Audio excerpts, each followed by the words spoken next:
keturunan Rasulullah Muhammad SAW, bukan kakeknya, bukan neneknya. Andaikan yang bersaksi bahwa Muhammad itu adalah Nabi, adalah kakeknya, wajar kamu mengatakan itu. Tapi kan yang mengatakan dia Nabi adalah seorang pendeta. Dia adalah seorang yang paham tentang Torah dan juga paham Injil. Sama seperti Harun Musa, kau katakan dia Nabi. Kau terimalah kitabnya sebagai Torah, sebagai kitab para Nabi. Sementara yang bersaksi pertama kali menemukan dia sebagai Nabi adalah saudaranya sendiri, yaitu Harun. Muhammad ditemukan oleh seorang pendeta. Iya, manusia Itu yang perlu kamu pahami.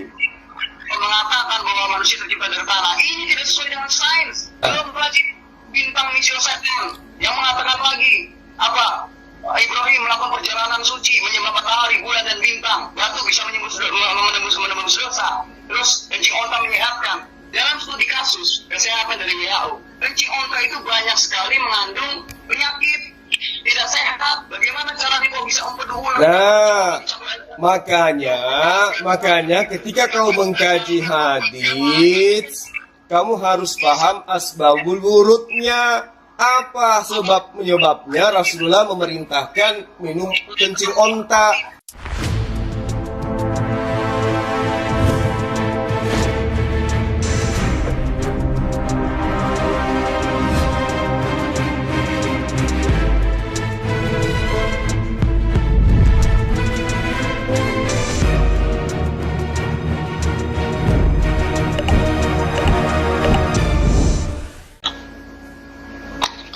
Kamu nggak capek? Loh, kamu berharap saya menyerah? Enggak. Sebelum kamu mematikan teleponnya, saya nggak akan menyerah. Kalau kamu mematikan berarti kamu kalah. Oh gitu. Tenang, saya hobi begadang kok. 6 jam, ayat 19 sampai 20, saya ulang sekali lagi. Di situ Quran menyangkal pandangan orang-orang Quraisy, bagaimana mereka menyembah Allah sebelum Islam, memungut atau mengakui Allah sebagai sembahan mereka.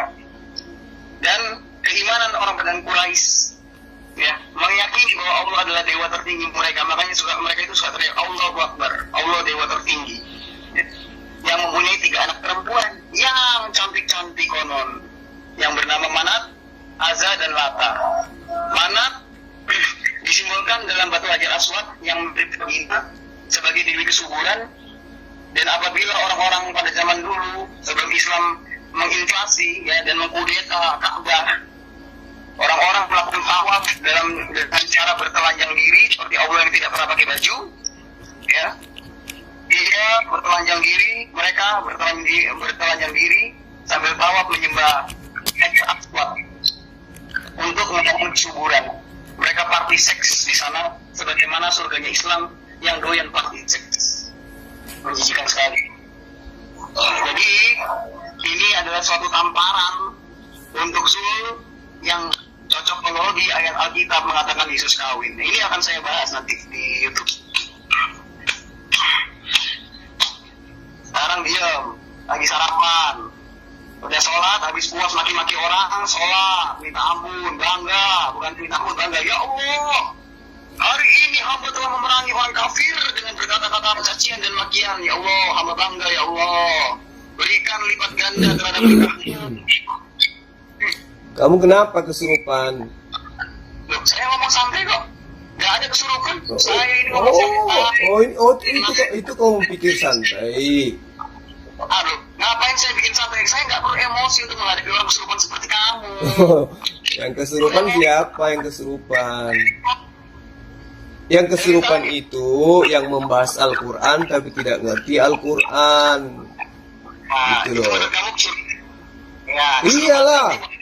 Gimana ceritanya kau mengatakan membahas Quran tapi kau menuduh-nuduh Al-Quran tapi kau membacanya aja nggak bisa? Karena Muhammad tidak bisa membaca dan menulis Quran. Loh, kenapa larinya ke Muhammad? Larinya ke kesurupan. Kamu bilang saya kesurupan karena tidak bisa memahami Quran, karena tidak bisa membaca terjemahan bahasa Arab. Muhammad Sallallahu Alaihi Wasallam itu menjelaskan Al-Quran dengan menggunakan ayat Al-Quran.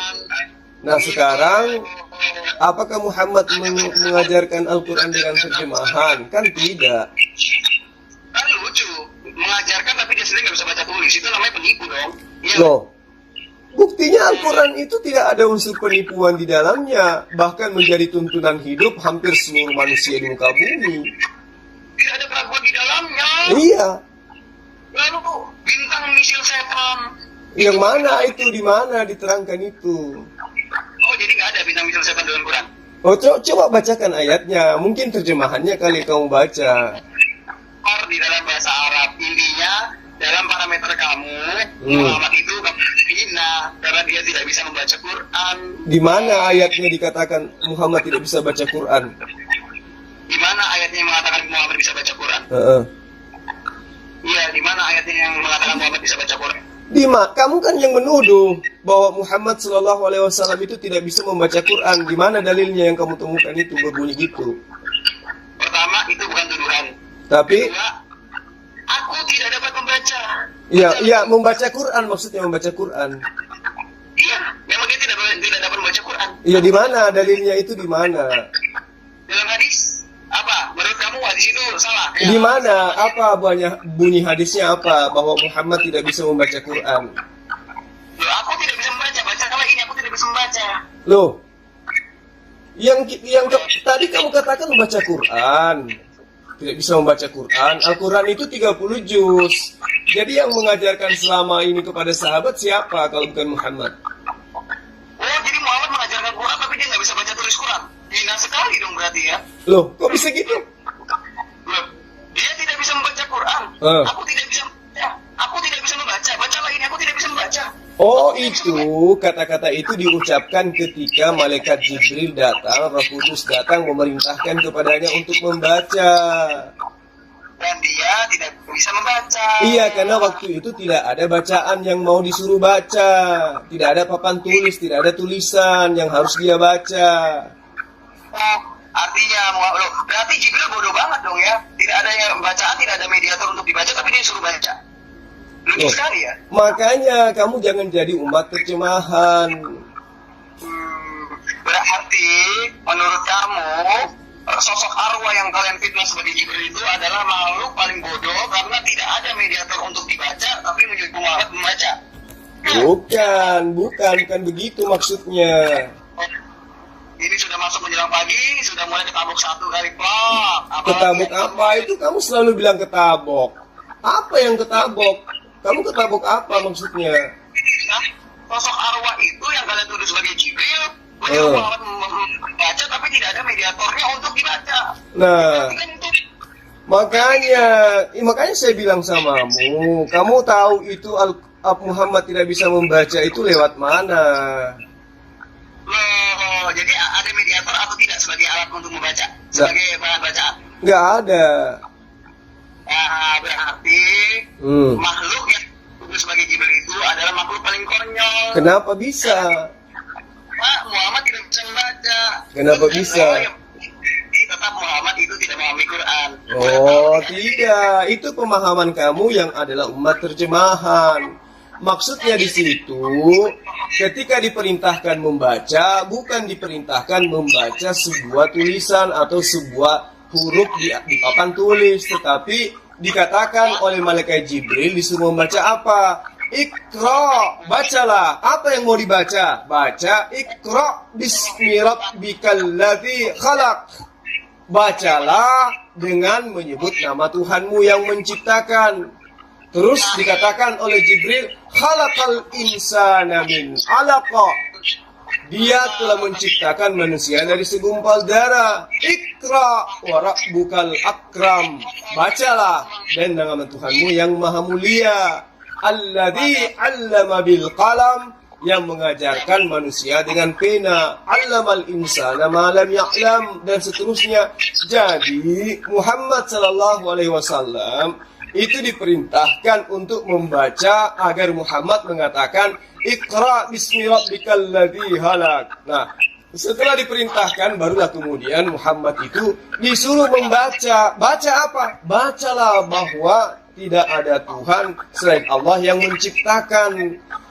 menciptakan manusia dari segumpal darah. Jadi Muhammad sallallahu alaihi wasallam disuruh mengikra, membaca. Membaca itu membaca dengan pikiran, membaca dengan hati, membaca dengan perasaan, membaca dengan jiwa. Itu maksudnya itu Iqra. Makanya di muka bumi ini siapapun itu yang mau cerdas, mau pintar, mau jadi apapun dia, harus dimulai dengan membaca. Orang jadi pendeta dimulai dari membaca. Orang mau jadi ustadz dimulai dari membaca. Orang mau jadi insinyur dan mulai dari membaca. Orang mau jadi profesor harus mulai dengan membaca. Jadi perintah Allah kepada Muhammad SAW dengan mengatakan bacalah, itu maksudnya ayat ini kelak diperintahkan untuk disampaikan kepada seluruh umat manusia agar manusia itu senantiasa membaca. Habibie jadi profesor menemukan pesawat karena membaca. Orang bisa menemukan rudal karena membaca. Orang bisa menemukan semua yang ada di muka bumi ini yang bisa kita rasakan sekarang karena membaca. Makanya tidak dikatakan makanlah, tapi disuruh bacalah. Kenapa? Karena dengan membaca, akal manusia itu sudah diproses, sudah dibuat sedemikian rupa untuk mengungkap semua rahasia yang ada di muka bumi ini. Sehingga dengan membaca, manusia bisa beradab, manusia bisa berbudaya, manusia bisa berkarya. Itu maksudnya. Makanya jangan menjadi makhluk terjemahan. Iqra bismi rabbikal ladzi khalaq. Muhammad SAW itu diperintahkan untuk membaca bahwa tidak ada Tuhan selain Allah dengan menyebut nama Allah yang Maha Menciptakan. Gitu. Disinilah letak kesalahan Muhammad dan Waroko yang salah-salah menduga apabila Muhammad itu adalah seorang nabi. Waroko lupa yang namanya suatu kitab. Jika Muhammad memang diberikan kitab, harusnya ada mediator yang diserahkan. Sebagai contoh, Tuhan memberikan 2 loh batu kepada Musa, ya kan? Itu ada mediatornya, ada objeknya yang memuat firman-firman Tuhan, yaitu 2 loh batu. Tetapi konon katanya Muhammad menerima wahyu berupa kitab Al-Quran, ya kan? Tidak ada mediator yang disertakan. Bahkan sosok arwah ini tidak membawa mediator apapun yang membuat bahan-bahan untuk sebagai bahan bacaan, tetapi hanya menyuruh membaca. Ya jelas tidak bisa membaca, tidak ada mediatornya, dan memang Muhammad tidak bisa membaca. Makanya kan di dalam Al-Araf ayat 157, Nabi yang umi, Nabi yang tidak bisa membaca. Konon katanya namanya ada di dalam Taurat dan Injil. Sampai sekarang tidak ada nama Muhammad dalam Taurat dan Injil. Menjijikan sekali kan? Kalau itu tidak ada buktinya sama sekali. Jadi gini, kenapa di kitabmu itu yang kamu ambil dari kitabnya orang Yahudi tidak ada lagi nama Muhammad? Karena semua nama-nama Muhammad yang ada di dalamnya sudah diterjemahkan ke dalam bahasa di mana dia disalin. Gitu. Yang tanpa bukti, tanpa dasar menuduh Muhammad adalah seorang nabi. Loh, Nah, baru apa? kamu salah. Musa itu yang menyaksikan kenabiannya Musa siapa? Saudaranya sendiri. Siapa namanya? Harun. Harun dengan Musa saudara. Mengakui Musa itu adalah nabi. Wajar saudaranya, nepotisme, ya kan? Nah, kalau Muhammad yang mengakui dia sebagai seorang nabi adalah seorang pendeta. Dia adalah Waraka, dia adalah Bukhaira. Nah, tidak ada unsur nepotisme di situ, tidak ada unsur politik. Kalau Harun, kamu bisa berpikir, kamu bisa curiga, itu ada unsur politik karena Harun dan Musa bersaudara dan menjadi saksi kenabiannya adalah Harun. Kalau Muhammad yang menjadi saksi kenabiannya justru seorang pendeta, seorang rabi Yahudi. Dia adalah orang Nasara yang mengerti kitab Torah dan mengerti juga kitab Injil. Dialah yang bersaksi. Tidak ada pertalian darah dengan Muhammad. Berarti kenabian Nabi Muhammad dipersaksikan oleh orang di luar daripada yang tidak seakidah dengannya. Itu hebatnya. Kalau Musa menjadi nabi karena disaksikan oleh saudaranya sendiri Harun. Kalau Yesus kau anggap menjadi nabi, itu disaksikan sendiri oleh keadaan dirinya lahir tanpa ibu, tanpa ayah. Itu wajar. Lah Muhammad jadi nabi yang menyaksikan itu adalah seorang pendeta. Dia adalah seorang imam, dia adalah seorang rabi. Dan berasal di luar daripada kaumnya dia. Bukan berasal dari keturunan Rasulullah Muhammad SAW. Bukan kakeknya, bukan neneknya. Andaikan yang bersaksi bahwa Muhammad itu adalah nabi, adalah kakeknya, wajar kamu mengatakan itu. Tapi kan yang mengatakan dia nabi adalah seorang pendeta. Dia adalah seorang yang paham tentang Torah dan juga paham Injil. Sama seperti Harun Musa, kau katakan dia nabi, kau terimalah kitabnya sebagai Torah, sebagai kitab para nabi. Sementara yang bersaksi pertama kali menemukan dia sebagai nabi adalah saudaranya sendiri, yaitu Harun. Muhammad ditemukan oleh seorang pendeta. Iya, manusia Itu yang perlu kamu pahami. mengatakan bahwa manusia tercipta dari tanah. Ini tidak sesuai dengan sains. Belum lagi bintang missile Saturn yang mengatakan lagi apa? Ibrahim melakukan perjalanan suci menyembah matahari, bulan dan bintang. Batu bisa menembus dosa. Terus kencing onta menyehatkan. Dalam studi kasus kesehatan dari WHO, kencing onta itu banyak sekali mengandung penyakit tidak sehat. Bagaimana caranya kau bisa empedu ulang? Nah, makanya ketika kau mengkaji hadis, kamu harus paham asbabul wurudnya. Apa penyebabnya Rasulullah memerintahkan minum kencing onta? Pada saat itu ada orang yang di luar datang dari Madinah yang tidak cocok dengan suhu Madinah, diperintahkan oleh Rasulullah untuk menghangatkan diri menggunakan kencing onta, dan itu tidak diharamkan. Tidak ada dalilnya di dalam kitab manapun kencing onta itu haram, dan itu hanya berlaku pada masa itu, tidak berlaku sepanjang zaman. Tidak ada perintahnya. Itu hanya diperintahkan kepada orang yang menjadi musafir yang datang kepada Rasulullah yang tidak enak badannya, kemudian Rasulullah memerintahkan silakan kamu pergi ke peternak ini, kamu minum kencingnya campur dengan susu onta pada saat itu. Jadi ayat itu asbabul wurudnya jelas hanya berlaku pada orang yang diperintahkan oleh Rasulullah, kepada dia, bukan kepada umat Islam. Makanya kalau kamu ingin mencela Islam, kamu harus mengkaji ulumul hadis, ulumul tafsir, kamu harus tahu asbabul wurud. Hadis itu tidak seperti sallu kama ra'aitumuni usalli, tidak. Tetapi itu diperintahkan kepada orang yang datang, yang tidak enak, tidak cocok dengan kondisi suasana Madinah kala itu karena terlalu panas, akhirnya dia mengalami gangguan yang tidak sama suhu di mana sebelum dia datang. Rasulullah arahkan ke sana untuk minum itu, dan manjur pada saat itu karena orang itu memang cocok dengan kondisi itu, gitu. Jadi tidak ada perintah di dalam Islam itu minum kencing onta, nggak ada. Asbabul wurudnya hadis itu kamu harus tahu. Terima. Nah ini kekonyolan Islam begitu. Terbukti kalau kita itu cuma modal plagiat, modal nyolong dan modal nebeng. Mana ayat Quran Islam disuruh sunat? Tidak ada. Allah sendiri berkambing laki-laki dan dia tidak sunat. Ya kan jelas. Jadi cuma ikut-ikutan nebeng bila Abraham gitu loh. Iya kan gini loh Dek, gini loh Ferguson. Itu kan perintah daripada sunat itu adalah perintah Allah yang menjadi perintah perjanjian kekal Allah dengan Abraham bersama keturunannya secara turun-temurun. Jadi kalaupun tidak ada perintah kepada Muhammad SAW bersunat, itu jelas dia adalah keturunan Abraham dari sisi silsilah Ismail, di mana Ismail adalah manusia kedua di muka bumi ini yang disunat setelah bapaknya Abraham. Maka keturunan Abraham dari sisi Ismail maupun Ishak wajib hukumnya sunat wajib secara turun-temurun meskipun tidak diperintahkan. Tetapi kan di Al-Quran sudah jelas, wahai Muhammad, ikutilah ajaran Abraham, millah Abraham, ikuti ajaran Ibrahim maksudnya. Nah, salah satu ajaran Abraham adalah sunat. Berarti Muhammad harus mengikuti itu. Gitu loh. Ikuti millah Abraham, yaitu sholat, zakat, ibadah haji, itu millah Abraham. Tapi tidak dikisahkan bahwa millah Abraham itu salah satunya adalah sunat. Karena memang itu sunat bukan ajaran kalian. Sunat itu adalah ajaran nebeng dari tradisi orang-orang Yahudi. Kalian tidak bisa membedakan mana syariat agama, mana culture budaya. Sebetulnya kita harus dipakai semua kata kalian agama yang cuma nyadur sana, nyadur sini, pelajar sana, pelajar sini. Gitu.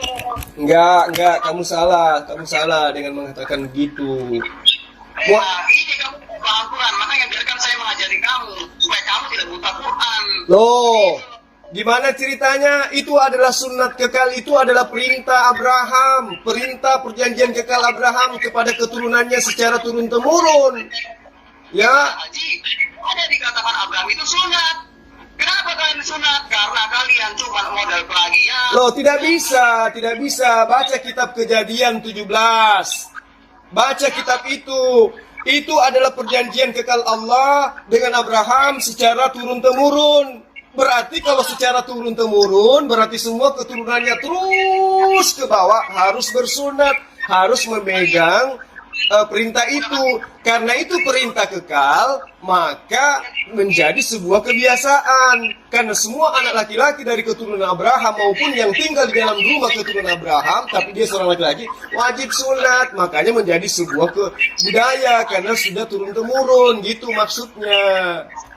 Dalam ajaran amburadul, sebagaimana di dalam Yahudi, di dalam Torah, berarti ya haram bagaimanapun. Lalu kenapa di dalam Quran surah Al-Baqarah ayat 173, babi bisa menjadi halal kalau misalkan dalam keadaan terdesak? Apakah boleh ketika orang lagi buka puasa tapi di dalam keadaan terdesak, yaitu tidak ada makanan, terus ada babi disembelih, terus boleh dimakan? Nah, kalau haram ya haram. Oh, nggak bisa. Begini loh, Dek. Perintah, ingat, perintah untuk mengkuduskan hari Sabat itu adalah bagian terpenting di dalam hukum Torah. Benar kan? Di dalam 10 hukum Torah jelas itu tidak boleh melakukan apapun di hari Sabat. Tetapi ketika Yesus datang, pada hari Sabat, murid-murid Yesus memetik gandum. Kenapa dia memetik gandum? Karena kelaparan. Daripada mati, mending dia melanggar Torah, melanggar hukum Tuhan. Karena itu adalah istilah uzur, darurat. Hukum Tuhan itu bisa digugurkan kecuali uzur. Seperti haramnya babi. Babi haram itu memang, tetapi ketika darurat, misalnya tidak ada lagi makanan dan di situ hanya ada babi. Kalau tidak makan mati, kalau makan maka kemungkinan orang itu bisa hidup, maka dia bisa mencicipinya sekedarnya saja. Tetapi apakah menggugurkan keharamannya? Tidak, tetap haram. Tetapi apakah dia berdosa? Tidak, karena itu adalah darurat. Sama ketika Yesus dikatakan, sucikanlah hari kudus, kuduskanlah hari Sabat. Tapi faktanya, Yesus memerintahkan murid-muridnya pada hari Sabat memetik gandum. Artinya, ketika darurat hukum Tuhan itu bisa legowo. Itulah disebut dengan ajaran kasih. Gitu. Yang salah itu kalau kamu jelas-jelas diharamkan, kau jadikan sebagai makanan favorit. Janganlah engkau makan babi karena itu haram bagimu. Jangan, karena itu haram. Tetapi illa darurat, kecuali dalam unsur darurat kamu bisa dalam segi makan babi, bukan dari segi yang lain, hanya dari segi makan babi. Itu yang perlu kamu paham. Pas mengelilingi bangunan Ka'bah, nah itu sebagaimana yang kalian lakukan minum kencing onta, itu kan ajaran-ajaran pagan. Lalu kalian gabungkan dengan sunat, sholat, zakat, itu semua ajaran-ajaran pagan. Malah sadar kalian gabungan dari ajaran pagan dan samawi, jadilah kultus Islam. Oh, nggak bisa. Nggak bisa kau nuduh kayak begitu. Karena apa yang ada di dalam Islam itu semua sudah diajarkan oleh para nabi-nabi sebelumnya. Sujud, syahadat, puasa, sunat, zakat dan seterusnya itu sudah diajarkan. Jadi nggak bisa kamu, kalaupun ada yang sama dengan ajaran pagan itu kebetulan saja. Tetapi apa yang dilakukan oleh umat Islam itu syariatnya jelas. Perempuan dan Allah itu berkawin, gitu loh. Makanya dalam Quran surah 27 ayat 91, hendaklah engkau menyembah Tuhan negeri ini Mekah, bukan Tuhan Allah Israel loh. Oh, itu saya harus ngajarin kamu asbabul nuzul ayat itu. Kamu harus tahu kenapa ada ayat itu. Hendaklah kamu menyembah Tuhan negeri ini Mekah. Kenapa? Karena pada saat itu suku-suku Arab, kabilah-kabilah Arab memiliki dewa-dewa sesuai dengan wilayah masing-masing. Misalnya Quraisy dari suku Hashim, dia punya dewa sendiri dan kuasa dewanya hanya sekitar 10 kilo ke kanan, 10 kilo ke kiri, 10 kilo ke kanan dan belakang dan muka. Kemudian di suku yang lain juga memiliki dewa, juga memiliki berhala, di mana wilayah keberhalaannya itu berkuasa hanya di wilayahnya suku itu. Begitupun suku lain. Sehingga Muhammad Rasulullah SAW datang mengajarkan Mekah itu Tuhannya cuma satu, tidak banyak. Seperti Tuhannya suku ini, dewanya ini, Tuhannya suku ini, dewanya ini, dewanya suku ini, dewanya tidak. Tuhan itu satu, tidak berbentuk dewa-dewa. Makanya diperintahkan, ayo semua kalian Jazirah Arab, semua menyembah kepada Tuhannya Mekah. Artinya merujuk kepada satu esensi Tuhan. Kenapa diperintahkan menyembah kepada Tuhannya negeri Mekah? Karena Rasulullah Muhammad SAW menanamkan ajaran tauhid pertama kali itu di Mekah. Tetapi apa yang terjadi kemudian? Subhanalladzi. Bagaimana kemudian dikatakan alhamdulillahi rabbil alamin, segala puji bagi Allah Tuhan semesta alam, bukan cuma Tuhannya Mekah. Sembahlah bagimu Tuhan pencipta alam sekalian. Itu sudah jelas. Jadi ketika Rasulullah Muhammad SAW membacakan ayat itu, memerintahkan kepada orang yang bersuku-suku menyembah dewa-dewa masing-masing, ingin mempersatukan menyembah kepada satu esensi, yaitu Allah yang disembah oleh Yesus, disembah oleh Musa, disembah oleh Abraham, Ishak dan Yakub. Itu maksudnya. Jadi kalau kamu pahami itu, berarti Allah Israel, berarti Allah hanya untuk negeri Israel. Kalau Allah Mekah hanya negeri Mekah saja, tidak. Makanya ada yang dikatakan pembelajaran asbabun nuzul. Apa penyebabnya ayat-ayat itu turun? Ternyata pada masa itu orang-orang Arab berkelompok-kelompok masing-masing memiliki sembahan-sembahan. Nah, sembahan-sembahan itu dimusnahkan oleh Rasulullah. Kemudian seluruh jazirah Arab diperintahkan hanya menyembah kepada satu Tuhan, yaitu Allah Subhanahu wa Ta'ala. Seperti itu maksudnya. Jadi orang-orang itu heran, loh, kok ada Tuhan lagi di atas Tuhannya kita? Iya, katanya ada Tuhannya negeri Mekah ini. Berarti negeri Mekah ini cuma memiliki satu Tuhan. Itu maksudnya. Akhirnya ajaran itu melebar kemana-mana sampai menyebar ke seluruh penjuru bumi, menuhankan kepada Tuhan negeri Mekah, yaitu Allah Subhanahu wa Ta'ala yang menciptakan alam semesta. Makanya dikatakan alhamdulillahi rabbil alamin ar-rahmanir rahim maliki yaumiddin iyyaka na'budu wa iyyaka nasta'in. Itu merujuk kepada siapa? Esensi yang diajarkan oleh Yesus. Hidup kekal itu adalah mereka mengenal Engkau satu-satunya Allah yang benar dan mengenal Yesus Kristus yang telah Engkau utus. Yohanes 17 ayat 3. Itu jelas. Jadi kalau kau ingin mencari celah Islam, Ferguson, kamu tidak akan bisa menemukan karena kamu tidak ngerti asbabul wurud, tidak ngerti asbabun nuzul. Kamu cuma asal terjemahan saja gitu. Karena berdua ia karena sendiri lebih nasiratul mustaqim. Hanya Engkau yang kami sembah. Dialah sang pemberi petunjuk jalan yang lurus. Siapa yang memberi petunjuk jalan yang lurus? Itulah Isa. Ya. Oke. Dengar. Oke, saya akui Isa itu adalah petunjuk. Saya akui Yesus itu adalah jalan. Saya akui Yesus itu adalah hidup. Saya akui Yesus itu adalah keselamatan. Saya akui. Saya tidak mengingkari kalau Yesus yang adalah Nabi Isa itu adalah jalan, keselamatan, dan hidup. Saya akui Musa juga adalah keselamatan, jalan, dan hidup. Abraham, Ishak, Yakub juga keselamatan, jalan, keselamatan, dan hidup. Maksudnya apa? Siapapun yang mengikuti perintah Allah melalui mereka, maka mereka akan mencapai kepada Allah. Makanya Yesus katakan kepada Bani Israel, apa dia katakan? Tidak ada seorang pun di antara kamu yang sampai kepada Bapa tanpa melalui aku. Berarti Yesus harus dilalui, bukan menjadi finish. Yesus itu dilalui, artinya ajaran Yesus yang diajarkan Yesus kepada Bani Israel, itulah yang harus dilalui. Jalan Yesus. Jangan kau pergi ke bangsa orang Samaria, tetapi datanglah kepada domba-domba yang hilang dari Bani Israel. Ajarkan kepada mereka bagaimana bisa mereka mengenal Allah. Makanya Yesus katakan, aku datang diutus untuk bukan menghilangkan, tetapi untuk menggenapi. Artinya untuk membenarkan hukum Allah yang Allah ajarkan kepada nabi-nabi sebelumnya.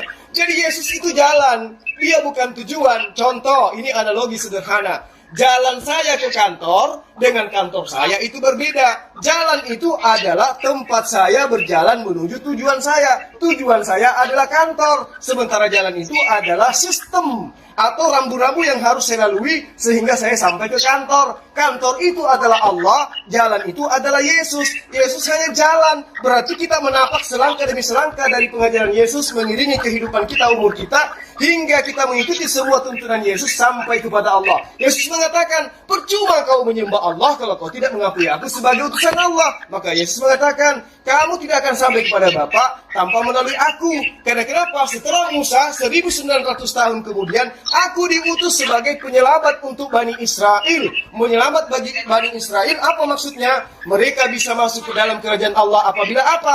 Apabila mereka melakukan kehendak Bapakku yang ada di surga. Makanya Yesus mengatakan, tidak semua orang yang menyeru kepadaku Tuhan, Tuhan, Tuhan, Tuhan akan masuk ke dalam kerajaan Allah, melainkan mereka yang melakukan kehendak Bapakku yang ada di surga. Nah sekarang, siapa yang melakukan kehendak Bapaknya Yesus di surga? Allah mengajarkan apa di Torah? Allah mengajarkan apa dalam pengajaran Yesus? Semua diajarkan menyembah hanya kepada satu Tuhan. Begitupun Musa, Abraham, Ishak dan Yakub hanya satu Tuhan. Makanya, kalau kau menyembah Yesus, itu kamu tidak melakukan kehendak Bapa, tapi kau melakukan kehendak penjajah Romawi yang menjajah tanah Yudea dan Galilea kala itu, yaitu Romawi, kekaisaran Romawi yang mengajarkan supaya menyembah kepada dewa mitologi Yunani. Itu yang perlu kamu pahami.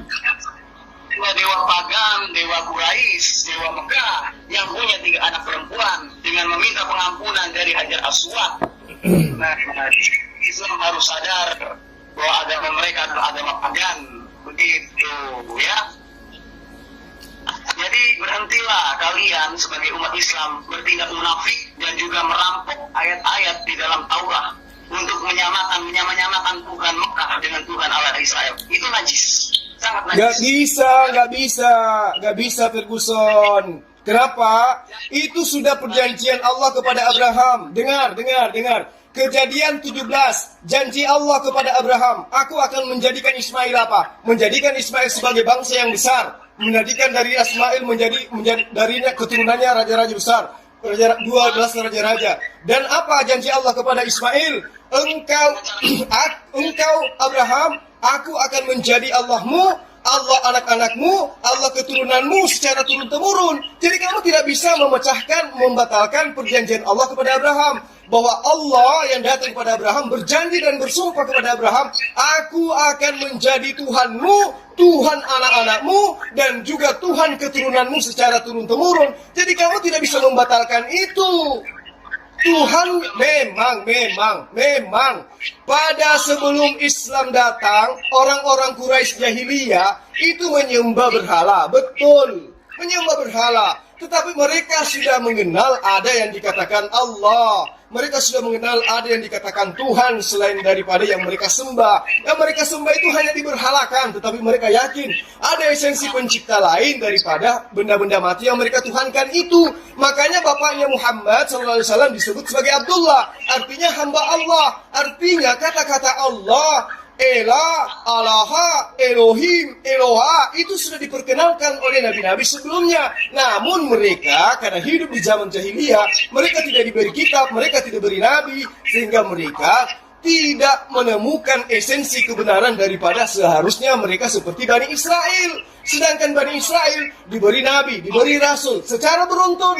Mereka dikasih kitab secara beruntun, tetapi mereka tetap menjadi bangsa tegar tengkuk. Mereka tetap ingkar terhadap Allah. Sehingga Allah mengatakan, Yesus mengatakan, ada suatu hari nanti kelak kerajaan Allah akan diambil daripadamu dan diberikan kepada bangsa lain. Itu maksudnya gitu. Jadi kamu harus paham, pra-Islam memang Quraisy menyembah berhala. Tetapi Muhammad SAW datang, nggak mungkin mengajarkan lagi Quraisy menyembah berhala, nggak mungkin. Mereka mengajarkan menyembah kepada siapa? Esensi Allah yang satu-satunya Tuhan pencipta alam semesta ini. Makanya sejarah Arab menerima ajaran itu, meninggalkan ajaran pagan dan menyembah kepada Allah. Jadi kalau kau katakan Allah SWT bukan Allah yang disembah oleh Abraham, Ishak dan Yakub, kamu salah. Berarti kamu katakan Allah janjinya dan sumpahnya kepada Abraham itu dusta. Aku buat perjanjian antara engkau Abraham, aku akan menjadi Allahmu, Allah anak-anakmu, Allah keturunanmu secara turun-temurun. Tidak bisa kau batalkan itu. Jadi Allah yang disembah oleh Muhammad adalah Allah Abraham, Elo Abraham, Eloha Abraham. Itu yang perlu kamu pahami. Yang lebih dekat daripada orang lagi bersama-sama. Ya, lalu kemudian Allah bersemayam di arsy, lalu kemudian Allah turun mengumpulkan hari Sabtu mengumpulkan doa. Ini nggak masuk akal tauhidnya Islam itu, gitu loh, sangat masuk akal. Nah, justru sekali itu mengajarkan untuk menyembah Yesus. Sekali lagi saya ulang, dalam Quran surah At-Taubah ayat 31 jelas sekali, kafirlah orang yang mengambil Tuhan selain Allah dan Al-Masih sebagai Tuhan yang esa. Gitu loh, cukup titir ditambahkan dalam kurung oleh kalian. Begitu loh, emang lu doang yang bisa ngomong cepat. Ayo lagi coba. Iya memang kafir. Kafirlah orang yang menyembah. Makanya orang-orang Yahudi yang mengakui Allah itu adalah satu-satunya Allah, mereka tidak menduakannya dengan Yesus, mereka tidak menduakannya dengan merpati, mereka tidak menduakannya dengan Maria. Mereka tetap menyembah kepada esensi yang memutus Abraham. Siapa itu? Allah Abraham. Ingat, saya sudah mengajarkan dari tadi. bahwa keturunan Abraham itu memiliki dua bahasa, memiliki tiga bahasa. Bahasa mereka disebut bahasa Semitik. Itu yang perlu kau tahu. Pertama bahasa Ibrani, bahasa Aram, dan bahasa Arab. Tiga bahasa serumpun ini tidak bisa kamu rubah. Jadi ketika kata El berubah menjadi kata ilah, dan ada Allah dalam bahasa Ibrani, Elohim dalam bahasa Aram, terbalik. Lalu kemudian di dalam bahasa Arab disebut sebagai Allah. Itu adalah menceritakan tentang esensi yang satu. Dan itu tidak bisa kau rubah. Karena Abraham memiliki dua anak, Ismail, Ishak. Allah mengatakan, aku akan menjadi apa yang engkau minta tentang Ismail akan aku kabulkan. Dia akan kujadikan sebagai bangsa yang besar. Dia akan memiliki keturunan yang sangat banyak. Darinya akan lahir 12 raja-raja. Siapa yang menubuatkan itu kalau bukan kaumnya Nabi Muhammad SAW? Dia menyembah kepada esensi yang sama. La ilaha illallah. Itu sudah dinubuatkan. Makanya saya katakan tadi di dalam Yesaya 29 ayat 12 bahwa ketika kitab itu diberikan kepada orang yang tidak mampu baca dengan perintah bacalah, maka orang itu akan mengatakan aku tidak bisa membaca. Itulah yang disebut di dalam surah Al-Alaq, Iqra bismi rabbikal ladzi khalaqal insana min 'alaq, Iqra wa rabbukal akram. Itu digenapi dari penubuatan di dalam Yesaya 29 ayat 12. Gitu loh maksudnya. Nah sekarang ini Kristen dari mana datangnya? Nyembah-nyembah roh-roh binatang bertanduk 7 dan bermata 7 itu dari mana? Kamu dapat ilmu dari mana itu? Siapapun yang dia kehendaki, sebagaimana dalam Quran surah Al-Ahzab ayat itu bagus. Ya, dan kamu boleh menangguhkan menggauli siapapun yang kamu kehendaki. Ya, termasuk istri-istri yang telah kamu ceraikan, bahkan siapapun perempuan yang belum kamu nikahi, belum kamu sahkan, belum kamu halalkan, boleh kamu gauli. Dan itu tidak ada dosa bagi kamu. Nah ini najis sekali gitu loh. Sangat najis. Ya apabila Tuhan memerintahkan hal seperti itu. Oh, bagaimana di dalam kitab perjanjian lama? Kepada Islam. Tunggu dulu, kamu harus tahu. Dengar. Yesus itu berasal dari hasil poligami Daud. Ngerti? Yesus itu berasal dari istri keempatnya Daud. Ngerti? Kamu udah ngerti lagi? Hah? Kamu harus mengakui Daud itu adalah seorang nabi. Istri Daud berapa? 600 orang lebih istrinya. Asal kau tahu, itu tertera di dalam kitabmu. Daud yang adalah nabi Allah memiliki istri 600 orang. Muhammad cuman punya hitungan jari. Kamu kaget. Daud yang adalah bapaknya Yesus, keturunan buyutnya Tuhanmu, memiliki istri 600 orang. Kamu tidak kaget?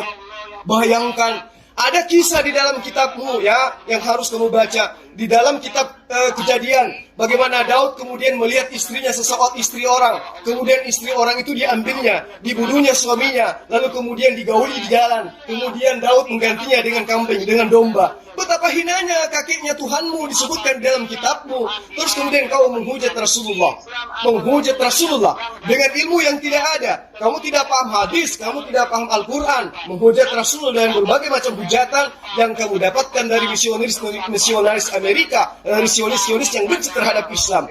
Kamu punya ilmu apa tentang Islam? Disuruh baca Quran nggak bisa, disuruh baca hadis nggak bisa, disuruh bahas asbabul nusul nggak bisa, asbabul wurud nggak bisa. Tapi giliran mencela Islam, mencela Al-Quran, mencela Rasulullah, kamu juara.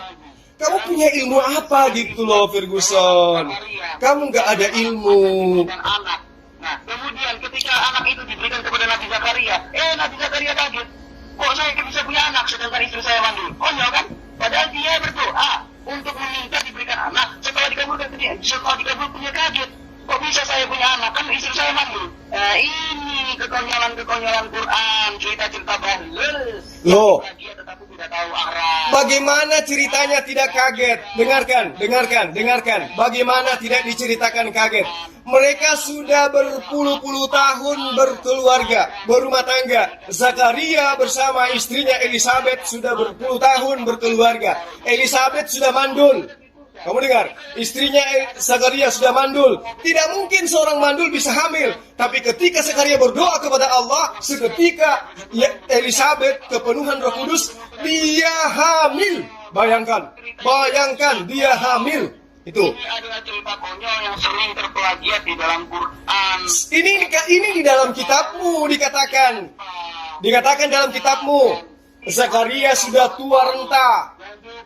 Istrinya Elizabeth sudah mandul, dikatakan sebagai wanita mandul di dalam kitabmu, di kitab Kejadian. Kemudian dia berdoa kepada Allah supaya dia diberi anak. Dikabulkan. Wajib kaget. Lahirlah pembaptis.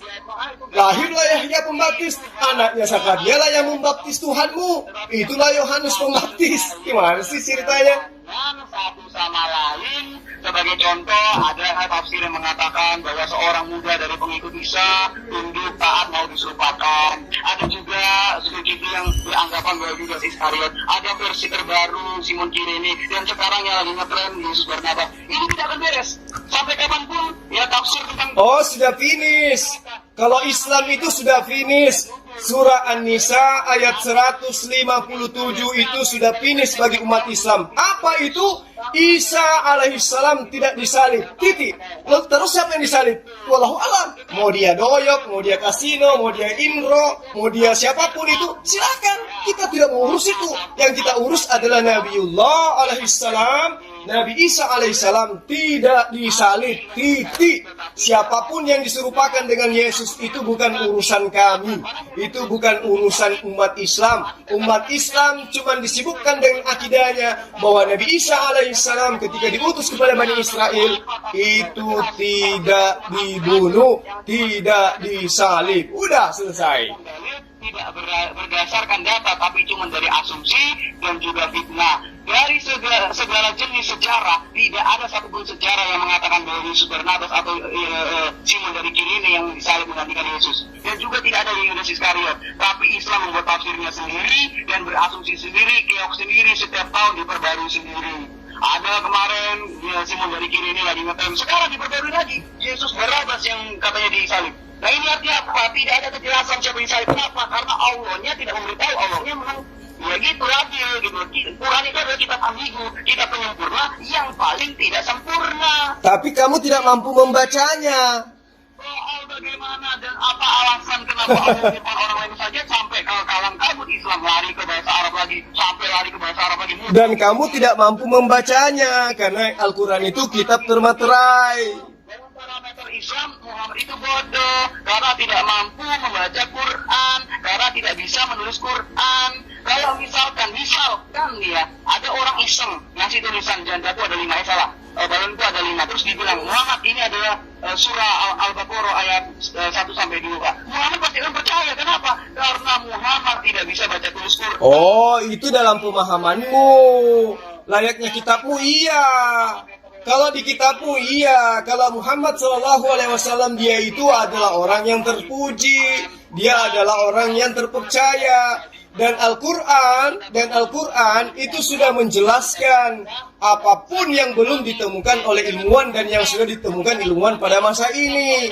Contoh, yang menemukan tentang sidik jari adalah Muhammad. Yang menemukan adanya adanya 2 air yang bertemu di laut tapi tidak bisa bercampur adalah Muhammad. Yang menemukan bumi ini 7 lapisan adalah Muhammad. Yang menemukan langit ini 7 lapisan adalah Muhammad. Atmosfer ini ada 7 lapisan adalah Muhammad. Yang menemukan tentang aljabar dan kemudian yang ilmu hitung, ilmu zakat, ilmu tentang hukum-hukum, ilmu ketatanegaraan, ilmu tentang sosial, terus peradaban, itu Al-Quran melalui lisannya Muhammad. Jadi kalau kau mencela Muhammad, itu kau ketinggalan zaman.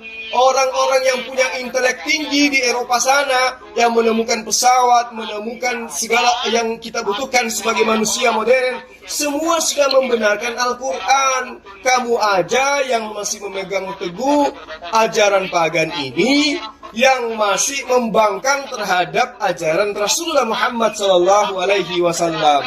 Eropa sebagai negara maju itu sudah mempercayai Al-Quran, sudah mempercayai kebenaran Rasulullah Muhammad SAW. Kalian aja yang ada di negara ini yang masih terkungkung dengan kebencian dan kesyirikan dan syirik terhadap umat Islam, yang tetap kekeh mempertahankan akidah yang tidak benar, akidah penjajah Romawi.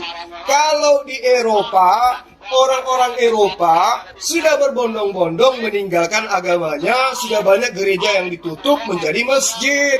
Itu yang perlu kamu pahami. Saking kurangnya jemaat gereja di Eropa, supaya gereja tidak kehilangan jemaat, dibuatlah di Amerika sebuah kitab yang dikhususkan untuk kaum gay. Supaya orang-orang gay itu rajin ke gereja karena ada kitab khusus gay. Saking putus asanya karena agamanya ditinggalkan oleh penganutnya, masuk dalam memeluk agama ajaran Islam. Karena Yesus di dalam Lukas 24 ayat 36, ketika dia bebas dari penangkapan, penyaliban, dia datang kepada murid-muridnya dan mengatakan, Islam untuk kalian semua. Itu dikatakan dalam Matius 24 ayat 36. Salam alaihim, Islam untuk kalian semua, damai sejahtera untuk kalian semua. Seperti itu. Harus disingkirkan untuk menutupi aib dalam Islam. Nah, seperti itu. Makanya Quran membakar Islam layaknya sampah, begitu loh. Membakar Quran layaknya sampah si Usman itu. Nah, jelas. Kalau Alkitab sekalipun hanya terjemahan tidak pernah dibakar layaknya sampah, tapi ternyata Quran, mushaf-mushaf yang memuat firman-firman Tuhan dibakar layaknya sampah. Itulah perbedaan antara Alkitab dan Al-Quran. Nah, gini loh. Al-Quran itu sedangkan sekarang saja tidak sedangkan sekarang dibukukan menjadi satu kitab, masih muncul fitnahan Al-Quran itu 30 versi berbeda, ada versi ini, ada versi ini, ada versi ini. Padahal setiap tahun hampir dibilang itu ada musabaqah tilawatil Quran, ada pertandingan tilawah baca Quran, tahfizul Quran, di mana-mana diadakan penghafalan Quran. Seluruh dunia, seluruh penghafiz Quran itu dikumpul untuk membacakan ayat-ayat suci Al-Quran. Bukti bahwa tidak ada perbedaan antara Al-Quran di Arab sana dengan Al-Quran yang ada di timur sana dengan selatan barat, tidak ada. Sekarang kenapa kita mau tidak ada musabaqah tilawatil Alkitab? Kenapa? Karena beda-beda isinya, beda negara, beda isinya. Bahkan dalam satu negara antara terjemahan satu dengan terjemahan lainnya berbeda. Satu surah, satu ayat, satu bab. Satu ayat ada yang mengatakan cula badak, di ayat lain mengatakan tanduk tedong atau tanduk kerbau. Itu loh, tanduk banteng maksud saya. Jadi kalau kau mengatakan Al-Quran dibakar, kamu salah. Al-Quran itu tidak pernah dibakar. Yang dibakar itu adalah tulisan-tulisan yang ada di pelepah-pelepah kurma, tulisan-tulisan yang ada di batu-batu, yang ada di kulit-kulit, yang sudah disalin masuk ke dalam kitab, kemudian disusun menjadi sebuah kitab. Makanya kamu pelajari kodifikasi Quran supaya kamu paham. Yang dibakar itu adalah tulisan-tulisan. Kenapa dibakar? Sama sekarang ini, kalau ada orang menemukan lembaran Quran, daripada dia disapu, diinjak, mending dibakar supaya tidak melecehkan Al-Quran, kesannya gitu loh. Nah, pada masa itu, karena Al-Quran belum disusun, maka untuk menyusunnya dikumpulkan semua penghafal Quran. Jadi kamu harus bedakan antara cara penyusunan Al-Quran dengan cara penyusunan kitabmu. Kalau kitabmu berdasarkan atas penyelidikan, kalau Al-Quran berdasarkan atas metode lisan. Apa itu hafalan? Jadi ada yang menghafal, ada yang menulis, ada yang menulis, ada yang menghafal, ada yang menghafal 30 juz dicocokkan dengan tulisan yang ada. Nah, karena ada penghafal, ada penulis, mereka dikumpulkan, dikatakan disebutlah kodifikasi. Jadi dikumpul antara penghafal, dikumpul dengan penulis, kemudian mereka disatukan bacaannya, kemudian disalin. Karena kenapa? Al-Quran itu diperuntukkan untuk seluruh alam semesta, sementara tidak semua manusia di muka bumi ini itu jago menghafal layaknya orang Arab. Orang Arab itu adalah jagonya menghafal. Masa itu kalau ada orang menulis itu dihinakan, ditertawakan. Artinya orang itu lemah akal. Karena pada masa itu orang-orang jahiliyah, orang-orang Arab di situ yang dikatakan cerdas adalah mereka yang bisa menghafal dan yang dikatakan bodoh yang bisa menulis. Jadi ketika ada Al-Quran diwahyukan, metode yang mereka gunakan adalah metode lisan. Apa itu? Menghafal. Saya menghafal 30 juz. Kemudian saya ajarkan kepada muridku 100 orang. 100 orang mengajarkan menghafal kepada masing-masing muridnya 100 orang. 100 orang lagi mengajarkan menghafal kepada masing-masing 1000 muridnya. 1000 muridnya mengajarkan masing-masing penghafal kepada, sampai pada tahun 2020 ini jutaan manusia menghafal Al-Quran dari zaman Rasulullah Muhammad SAW. Satu suara, satu komando membacakan ayat suci Al-Quran tidak pernah salah. Itu ada jutaan, ada ratusan, ada ribuan manusia yang menghafal Al-Quran. Kalau Al-Quran satu saja yang salah titiknya, sedunia akan bergemuruh bahwa Al-Quran itu salah. Al-Quran cetakan Indonesia keliru, Al-Quran cetakan Belanda keliru. Kenapa? Karena coba Anda bayangkan, saya orang Indonesia, tidak ngerti bahasa Jepang. Ketika saya ke Jepang, salat zuhur masuk ke dalam masjidnya orang Jepang, saya ngerti mereka baca apa. Saya ke Belanda, masuk ke masjidnya orang Belanda, saya ngerti mereka baca apa. Saya ke Eropa sana, ke negara manapun, begitu masuk masjid, saya ngerti apa yang mereka baca. Nah sekarang, kamu hanya adalah korban lembaga Alkitab Indonesia. Silakan Anda ke Dubai sana, masuk ke gereja, kamu dengarkan orang membaca kitabmu dalam bahasa Arab. Kamu gila. Kamu ke Jepang, kamu masuk ke gereja, mendengarkan orang menggunakan bahasa Jepang, kamu sinting.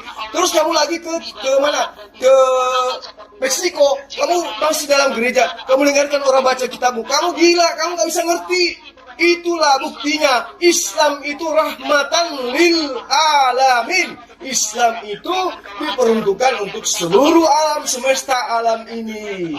Itu yang perlu kamu pahami. Jadi kalau kamu ingin membahas Islam, kudu wajib kamu bisa paham Islam. Jangan cuma berdasarkan kebencian gitu loh. Syarat menjadi Tuhan Islam itu tidak dilahirkan dan tidak melahirkan. Adam juga tidak dilahirkan dan Adam tidak melahirkan. Karena Adam laki-laki sama seperti Allah berkelamin laki-laki. Lalu kemudian disusul hal yang paling mendasar untuk dipertanyakan. Masa Allah butuh istri baru bisa punya anak? Nah, Tuhan itu maha pencipta, bisa mencipta sesuatu dari ketiadaan. Tapi Allah untuk mencipta seorang anak harus membutuhkan istri. Apa perlu saya jawab itu? Apa perlu saya jawab? Apa perlu saya jawab? Apa perlu saya jawab? Kenapa Allah mengatakan itu di dalam Al-Quran? Lalu kemudian Itulah kamu. Kamu bahas Al-Quran tapi ilmu Al-Quranmu nggak ada, Ferguson. Kan kasihan. sama sekali ya, di dalam hadis Muslim 3400 ya, Rasulullah SAW bersabda, orang-orang yang berlaku adil berada di sisi Allah. Apa? Bagaimana bunyi hadisnya? Coba bacakan hadisnya kayak mana? Sedang kedua tangan Allah adalah kanan semua. Itu lagi. Itu materinya Duladi Samarinda. Itu materinya Robert Mori. Sudah nggak laku itu sudah dijawab tuntas itu. Tangan Allah itu tidak seperti tangan manusia. Yang kanan ada kiri, tidak. Tangan bagi Allah itu maksudnya kemahakuasaannya. Allah itu maha kuasa. Maha kuasa itu identik dengan tangan. Tangan kanan dua-duanya maha kuasa, kekal. Makanya dikatakan tangan kanan itu, tangan kiri itu tangan yang lemah, tangan kanan itu tangan kuat. Allah dikatakan kedua tangannya adalah kanan, artinya kuat kiri kanan. Maksudnya Allah itu maha kuat. Tapi kamu menggambarkan Tuhan itu seperti makhluk mitologi. Roh-roh berbentuk binatang, bertanduk 7, bermakna 7, hidungnya 7, matanya 7, kakinya 5 dan seterusnya. Tidak begitu, itu salah pemahamanmu, salah, sesat. Itu pemahaman orang-orang terjemahan. Kalau orang yang paham hadits, orang yang pernah belajar ulumul hadits, itu tidak seperti itu caranya. Tauhidan Islam, jika dalam pemahaman Islam tauhid itu artinya hanya Allah satu oknum dan satu pribadi, Allah tidak bisa menjadi jamak dan dalam bentuk apapun. Ya, ini nggak jelas karena dalam faktanya ya, Allah bersamanya di Arsy, Al-Araf 54, ayat 5, Yunus ayat 3, Ar-Ra'd ayatnya. Oh, sedang membaca orang ini. Untuk mengumpulkan duit arisan, mengumpulkan duit. Teman-teman sekalian, orang ini sedang membaca. Dia membaca link Hype Freedom Indonesia buatan Robert Mori kerjasama dengan Alisina dan Duladi Samarinda. Ini adalah materi yang sudah pernah saya jawab tuntas ketika masih zaman FB. Materi yang dibaca ini adalah materi FFAI. Ini adalah materi Alisina. Materi Alisina yang sedang dia bacakan. Saya sendiri, bukan materi Al-Sina. Kalau begitu coba kau bacakan ayatnya. Al-Araf, apa kayak bunyi ayatnya coba. Gak bisa kan? Gak bisa kan? Gak bisa kan? Bahasa Arab kan? Iya, bahasa Arab iya. Coba kamu baca. Coba. Muhammad tidak bisa membaca dan menulis. Loh, kok larinya ke Muhammad? Sekarang kamu yang sedang menjelaskan Al-Arab, Al-Ma'idah, Al-Anfal. Sekarang kamu baca, coba saya ingin dengar. A'udzu billahi minasyaitonir rajim. Bismillahirrahmanirrahim. Coba, mulai. Ayat 3. Semuanya mengatakan Allah bersemayam di arsy. Lalu bagaimana Allah yang turun ke bumi mengumpulkan duit arisan? Mengumpulkan doa? Hah? Kalau memang Allah cuma 1 biji, ada berapa biji Allah? Lalu ada lagi Allah yang lebih dekat daripada urat leher. A'udzu billahi minasyaitonir rajim. Bismillahirrahmanirrahim. Allahu la ilaha illa huwal hayyul qayyum. La ta'khudhuhu sinatun wa la nawm. Lahu ma fis samawati wa ma fil ardh. من ذا الذي يشفع عنده إلا بإذنه يعلم ما بين أيديهم وما خلفهم ولا يحيطون بشيء من علمه إلا بما شاء وسع كرسيه السماوات والأرض ولا يؤوده حفظهما وهو العلي العظيم.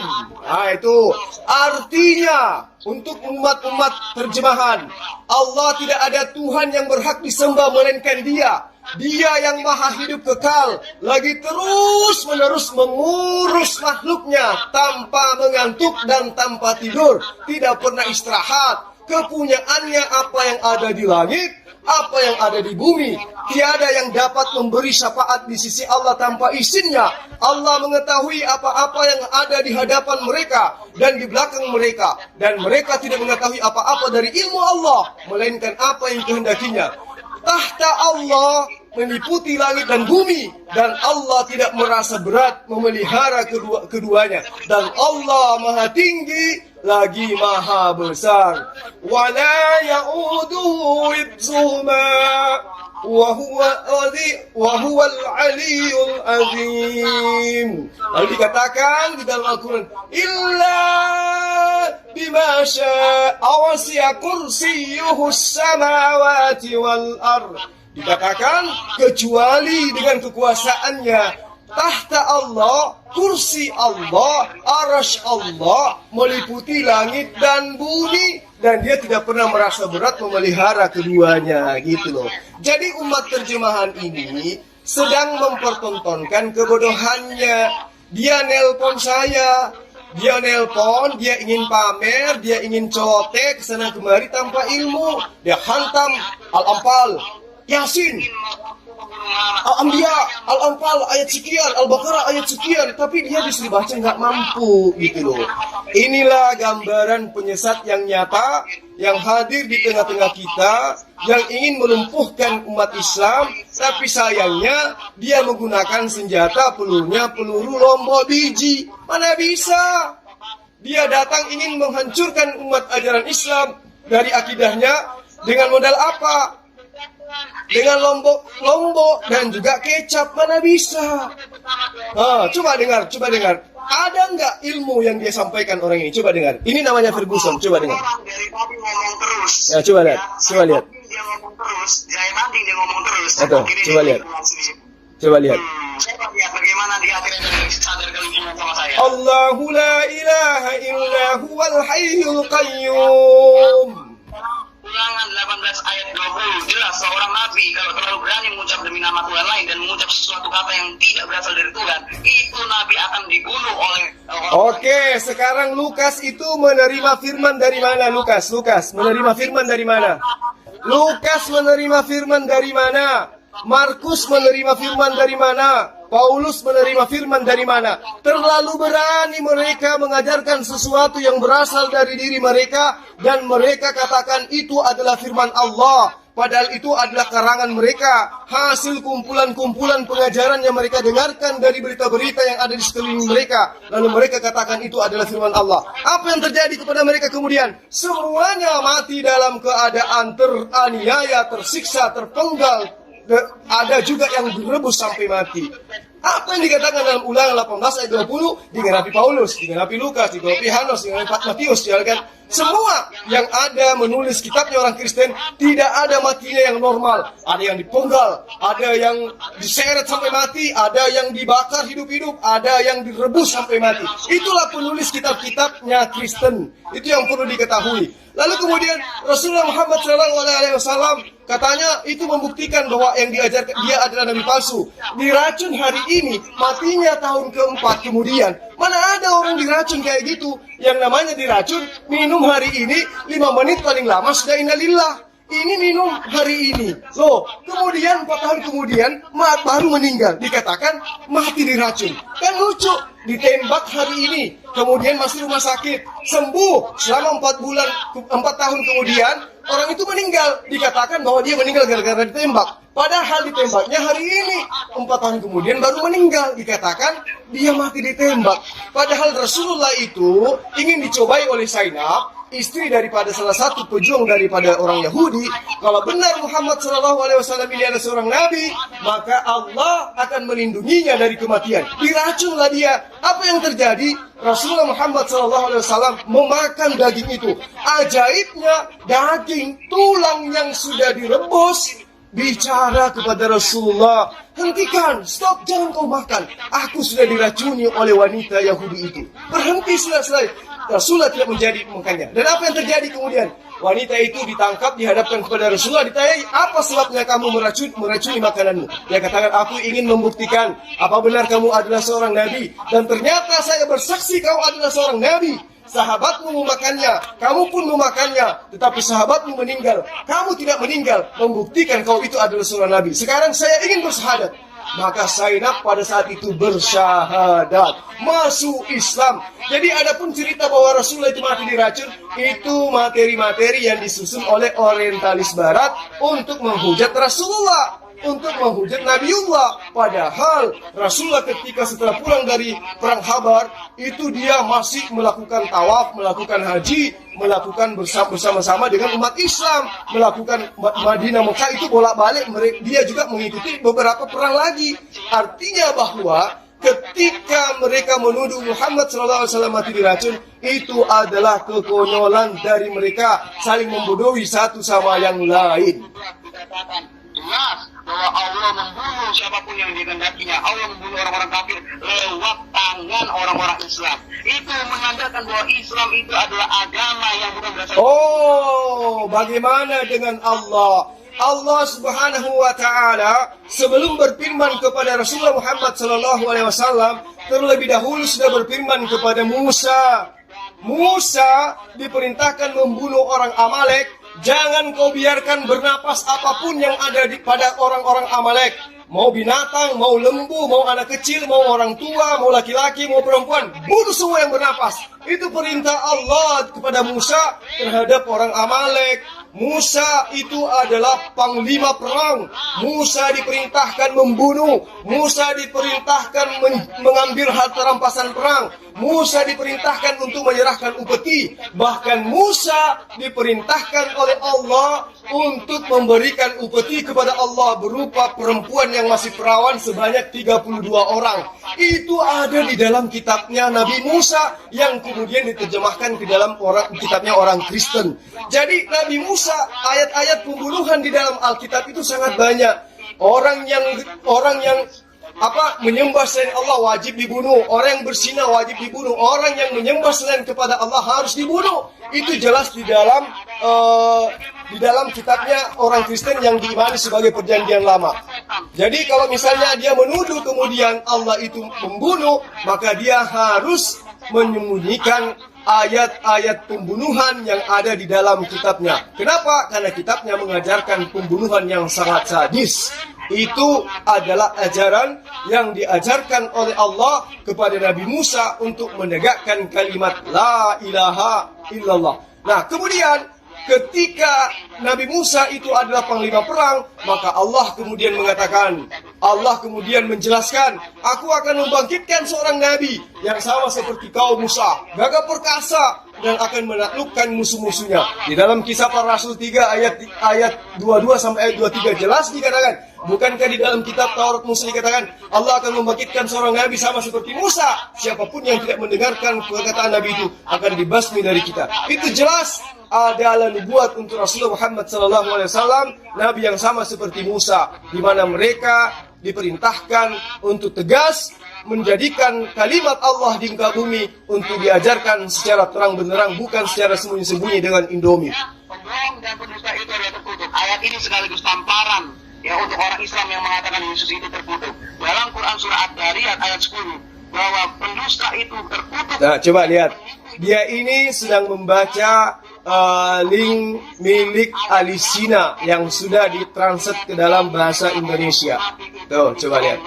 Dan Allah akan membalas tipuan mereka. Allah coba lihat. Dan sering transaksi itu memiliki dengan umatnya. Coba lihat. Apa? Menurut Quran surah Ad-Dariyat dan itu semua dari link itu, kawan-kawan. Itu dari link kafir yang sedang dia baca. Itu dari link kafir dia baca itu.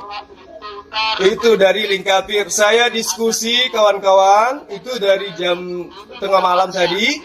Tidak ada satupun ayat Al-Quran yang dia bacakan. Tidak ada. Tuh, tak tampar kata dia tampar. Tuh, coba. Nah, coba. Di dalam Ulangan 20:16, tetapi dari kota-kota bangsa-bangsa itu yang diberikan Allah kepadamu menjadi milik pusakamu, janganlah kau biarkan hidup apapun yang bernapas di dalamnya. Ulangan 20 ayat 16. Jangan kau biarkan apapun yang bernapas di dalamnya. Berarti hewan, nyamuk, kutu, lalat, semut, semua harus dibunuh menurut Ulangan 20 ayat 16. Jangan kau biarkan apapun yang bernapas di dalamnya. Berarti ayat ini sangat kejam kan? Bagaimana gadis yang belum disentuh laki-laki harus dibunuh, anak bayi harus dibunuh, anak kucing harus dibunuh. Di ayat 17-nya dikatakan, maka sekarang bunuhlah semua laki-laki di antara anak-anak mereka, dan juga semua perempuan yang pernah disetubui dengan laki-laki yang ada di dalam mereka. Tetapi semua anak muda yang masih perawan yang belum pernah disetubui, jangan engkau bunuh, tapi ambillah untukmu. Berarti Allah memerintahkan mengambil perawan-perawan, gadis-gadis yang masih perawan untuk jangan dibunuh, yang lain bunuh semua. Itu ajaran Ulangan 20 ayat 16, adanya nyantol di kitabnya orang Kristen. Gitu. Al-Araf ayat 20. Coba bacakan ayatnya. Bacakan ayatnya, coba. Baca coba ayatnya. Baca coba ayatnya. Konspirasi iblis dengan Yudas sehingga Yesus disalib. Karena sudah menaruh Adam di surga, seharusnya dia menjadi khalifah pertama di bumi. Inilah sandiwara yang Allah lakukan dengan iblis, konspirasi. Karena apa? Karena Allah itu lebih penyesat dan maha penyesat daripada iblis. Allah lebih iblis daripada iblis. Itu fakta. Ya. Bagaimana? Taman Eden di mana sekarang? Jadi pertanyaan saya. Bicara sendiri. Red. Akhirnya kamu mulai kesurupan sendiri lagi. Pertanyaannya disuruh tanya, bicara sendiri. Tadi saya sudah buktikan Paradiso itu adalah Eden. Paradiso itu adalah Firdaus. Firdaus itu adalah Eden. Eden itu bukan di bumi tapi adanya di surga. Saya buktikan dengan Nehemia 2 ayat 8. Pengkhotbah, terus kemudian Kidung Agung 4 dan seterusnya. Sudah saya buktikan bahwa Adam diciptakan bukan di bumi tetapi di Firdaus, yaitu Adam. Dikatakan di dalam kitabmu, ada jelas di dalam kitabmu yang kamu ambil dari kitabnya orang Yahudi, tetapi kamu mengingkari. Sekarang kau katakan Allah lebih iblis dari iblis, padahal sudah jelas dikatakan oleh Allah ketika Allah hendak menciptakan Adam. Apa kata Allah? Wa iz qala rabbuka lil malaikati inni ja'ilun fil ardi khalifah qalu ata'ajalu fiha may yufsidu fiha wa yasfiku dima wa nahnu nusabbihu bihamdika wa nuqaddisu lak qala inni a'lamu ma la ta'lamun. Allah mengatakan kepada malaikat, Inni a'lamu ma la ta'lamun. Jadi Allah mengatakan aku hendak menciptakan manusia ke muka bumi, aku hendak menciptakan khalifah di muka bumi. Nah, kemudian untuk menjadi khalifah di muka bumi, nah Allah menciptakan manusia. Manusia itu kemudian ditempatkan di taman surga, di surga. Kemudian di situ tidak dikatakan aku hendak menciptakan manusia di surga, tapi dikatakan aku hendak menciptakan manusia yang kelak akan menjadi khalifah di muka bumi. Sehingga sama ketika Adam di versi kitab mereka, di kitab Kejadian, Adam itu diciptakan di sebuah taman bernama Aden, ya. Dan Aden ini katanya ada di bumi. Saya tanya, di bumi di mana? Katanya sudah hilang, tanda-tanda daripada Eden itu hilang, dihantam oleh Bahnu. Tapi kenapa Fir'aun yang manusia kecil bisa tidak hilang? Sementara dia juga tenggelam di tengah lautan. Sementara Taman Eden itu adalah taman yang di dalamnya ada pohon kehidupan, ada pohon baik dan buruk. Kemudian dijaga oleh malaikat-malaikat yang memiliki pedang dengan nyala api. Nah, kenapa bisa hilang? Mana Taman Eden itu sekarang? Harus ada tanda-tandanya. Minimal sisa-sisa arkeolognya ada Taman Eden itu kalau dia di bumi. Tapi ternyata tidak ada. Berarti jelas apa yang diterangkan oleh kitabnya dia dalam Nehemia Kidung Agung 4 ayat 13 bahwa Taman Eden itu adalah Firdaus, itu tidak bisa dipungkiri bahwa Taman Eden itu adalah surga di dalam bahasa kita, dalam bahasa sehari-hari. Di dalam Al-Quran disebut jannah. Kemudian dia bertanya lagi tadi, di mana di dalam Al-Quran disebut ada Jannatul Firdaus? Saya bacakan ayatnya. Innal ladina amanu wa amilus salihati kanat lahum jannatul firdausi nuzula. Tapi dia lagi-lagi membantah. Padahal di dalam kitabnya orang Yahudi, jelas sekali mereka merampok kitabnya Yahudi. Juga jelas dikatakan kitabnya orang Yahudi bahwa Firdaus itu adalah Taman Eden itu sendiri. Tapi dia tidak mau menerima. Dia tetap kekeh. Katanya Eden itu bumi. Padahal ayatnya mengatakan taman di Eden. Dikatakan di dalam kitab Kejadian taman di Eden. Bukan dikatakan taman Eden, tapi taman di Eden. Nah, ini yang dia tidak tahu. Akhirnya dia kesurupan sendiri. Itu coba lihat. Nah, ditanya sedikit aja, bicaranya nyerotos terus. Padahal dikatakan di dalam Kejadian, kawan-kawan, Kejadian 2 ayat 8 dikatakan bahwa Vayita Yehova Adonai Elohim dan di Eden Mikedem Yapashem Sam Etha Adam Asher Yatshar. Itu jelas sekali bahwa kata Eden itu merujuk kepada taman surga. Kenapa saya katakan seperti itu? Karena Firdaus itu di dalam bahasa Yunani Paraidesos itu merujuk kepada jannah, merujuk kepada surga. Diterangkan di mana itu? Di dalam kitab Kejadian 2 ayat 1 sampai 3 dan juga Kejadian 3 ayat 24. Lalu kemudian pengertian Firdaus itu sendiri bagaimana? Menurut Lukas 23 ayat 43 atau 2 Korintus 12 ayat 4, Wahyu 2 atau ayat 7. Itu jelas sekali dikatakan Firdaus itu adalah Gan di Eden. Artinya ketika orang Kristen mengaku bahwa Adam diciptakan di Eden, bukan di surga, tetapi ternyata Eden itu adalah Paradeisos di dalam bahasa Yunani. Sedangkan Paradeisos dalam bahasa Yunani ketika diterjemahkan ke dalam bahasa sehari-hari, baik itu terhadap bahasa Arab maupun bahasa Indonesia, ujung-ujungnya lari kepada apa? Ke Taman Eden. Sementara Paradeisos itu adalah Firdaus. Firdaus itu adalah surga.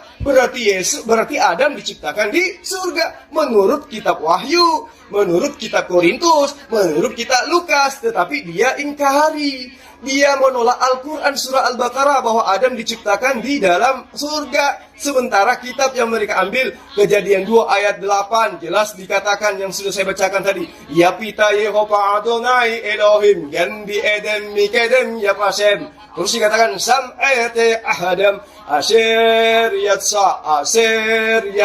Itu jelas, tapi dia ingkar terhadap ayat-ayat itu. Dia lupa dengan ayat-ayat itu. Kemudian di mana lagi dikatakan bahwa Firdaus itu adalah Eden, Eden itu adalah Firdaus? Di Yehezkiel 28 ayat 13 kalau saya tidak salah dikatakan seperti ini. Bi Eden gan Elohim hayita kol even yekara. Maksudnya karena Adam Yasfi. Terus dikatakan Peda Syafir Nofek Ufarakat Yeshahaf dan seterusnya. Intinya dikatakan Melekit Tofeika Adegoike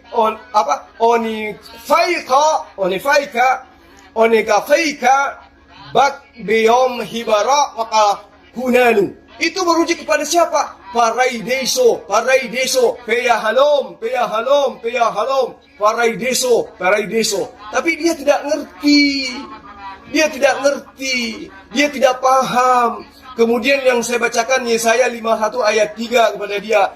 Kini hem Yehova Adonai tison lekam kol harfoita ya payem mid baraka Eden. Terus kemudian fi arfata digan Yehova ya sompesimkan masih patsuda ya fol simra. Ya meskipun sedikit-sedikit guru saya Kamaludin mengajarkan saya bahasa Ibrani, bahasa Aramaik sedikit-sedikit, tapi paling tidak saya paham bahwa Taman Eden itu adalah Firdaus itu adalah surga, dan disitulah Adam diciptakan. Berarti Adam diciptakan di surga, sementara dia menghina Al-Quran karena mengatakan Adam diciptakan di surga, sementara kitab yang mereka ambil dari kitabnya Yahudi jelas mengatakan ya Adam itu diciptakan di Paradisos. Dalam bahasa Yunani, bahasa Arabnya Firdaus, bahasa Ibraninya adalah Eden.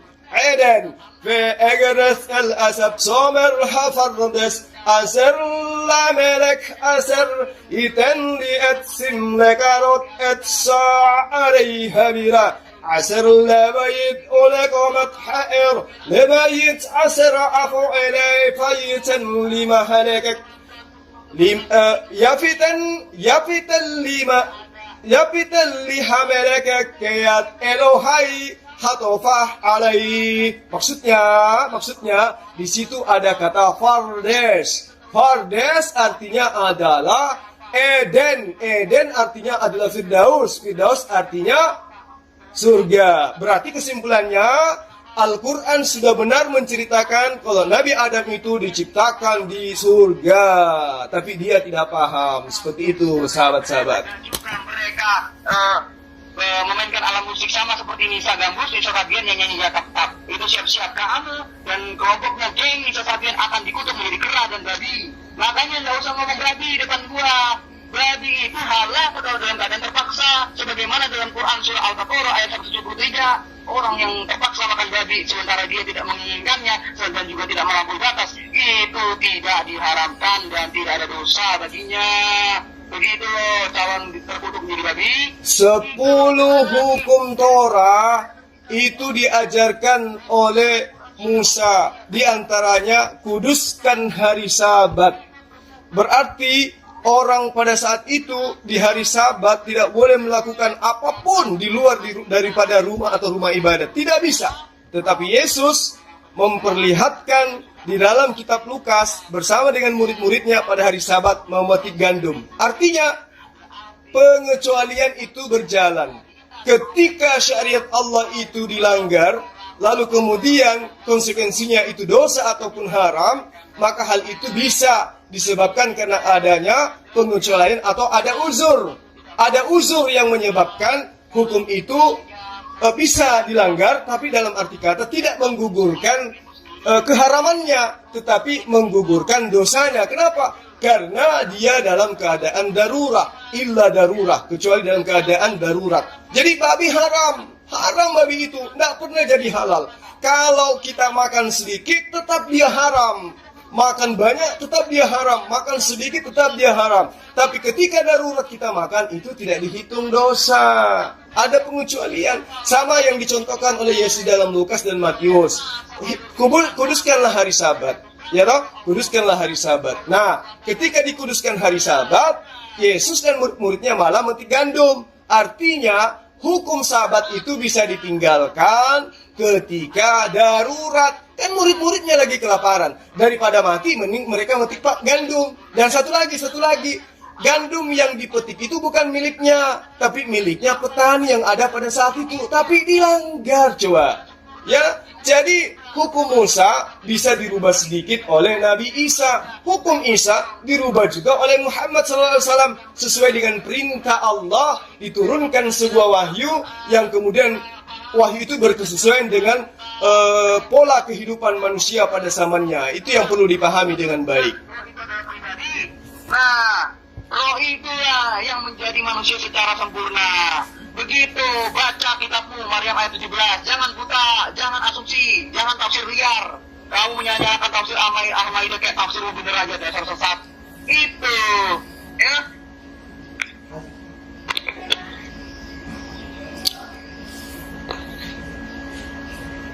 Bagaimana? Sudah puas? Nah, kamu masih mau ngomong cepet lagi? Nah, sekarang saya ingin tanya samamu, siapa yang mengajarkan kamu menyembah Yesus? Al-Fatihah ayat 5 dan 6. Iya karena berdua iya karena nasta'in. Terus mana nama Yesus di situ disebut? Ayat 61. Isa adalah pemberi petunjuk jalan yang lurus. Jalan yang lurus yang ditunjukkan Yesus itu kayak mana? Yang benar dan diwajibkan. Jalan yang lurus itu yang ditunjukkan oleh Yesus kayak mana? Kafirlah orang yang tidak mengambil Tuhan selain Allah dan Al-Masih sebagai Tuhannya Esa. Itu baca kitabmu. Ayat 30 dikatakan bahwa Allah itu kafirlah orang yang menganggap Isa sebagai anak Allah. Ternyata kenapa kafir menganggap Isa sebagai anak Allah? Karena di ayat 31 jelas Isa bukanlah anak Allah tapi adalah Allah itu sendiri. Oh itu gitu. Oh begitu. Jadi yang memerintahkan menyembah Yesus itu Al-Quran. Allah. Oh iya, di dalam Al-Quran. Ya. Berarti kau percaya Al-Quran itu firman Allah?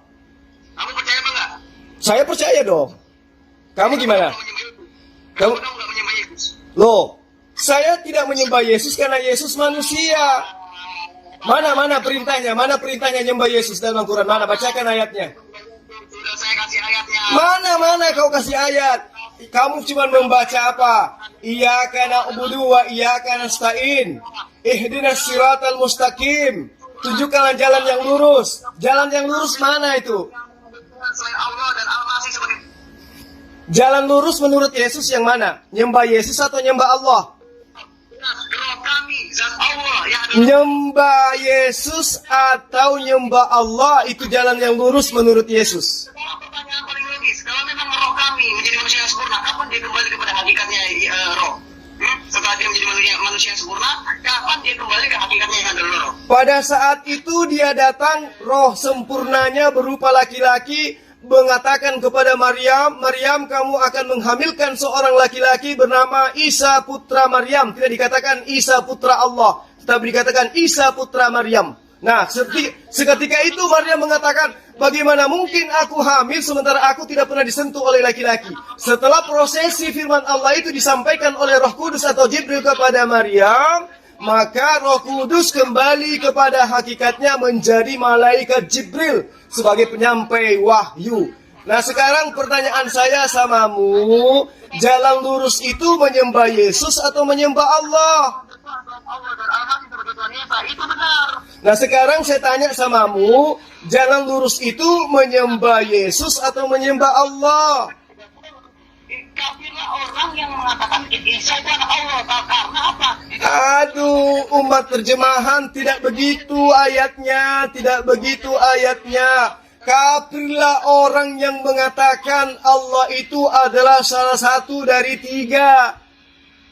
Itu kafirlah orang-orang, maaf, astagfirullahaladzim. Kafirlah orang-orang yang mengatakan Allah itu terdiri dari tiga atau salah satu dari tiga Tuhan. Kafir. Itu kamu sudah dicap sebagai kafir. Kamu tidak malu. Loh, yang dari tadi mengajarkan Quran itu kepadamu itu siapa? Kamu itu cuman membaca link-link ayat Al-Quran surah Al-An'am ayat sekian, surah ini ayat sekian, surah ini ayat sekian. Disuruh baca kamu nangis, kamu nggak bisa. Kenapa? Karena kamu tidak ada ilmu tentang Al-Quran gitu. Yang kau maksud itu adalah terjemahan. Terjemahan itu beda dengan Al-Quran gitu loh. Al-Quran itu beda dengan terjemahan. Iya kan? Muhammad gak pendidikan, gak sekolah, gak bisa baca tulis, sama kayak kamu kan? Gak punya aturan. Tapi Muhammad Shallallahu Alaihi Wasallam itu ilmunya seluas daripada seluruh isi kepala orang-orang yang ada di muka bumi gitu. Loh, buktinya, mau kau tolak seperti apapun Ferguson, ilmu yang Muhammad Sallallahu Alaihi Wasallam sampaikan 1400 tahun silam baru ditemukan oleh ilmuwan saat sekarang yang belajar sampai S7.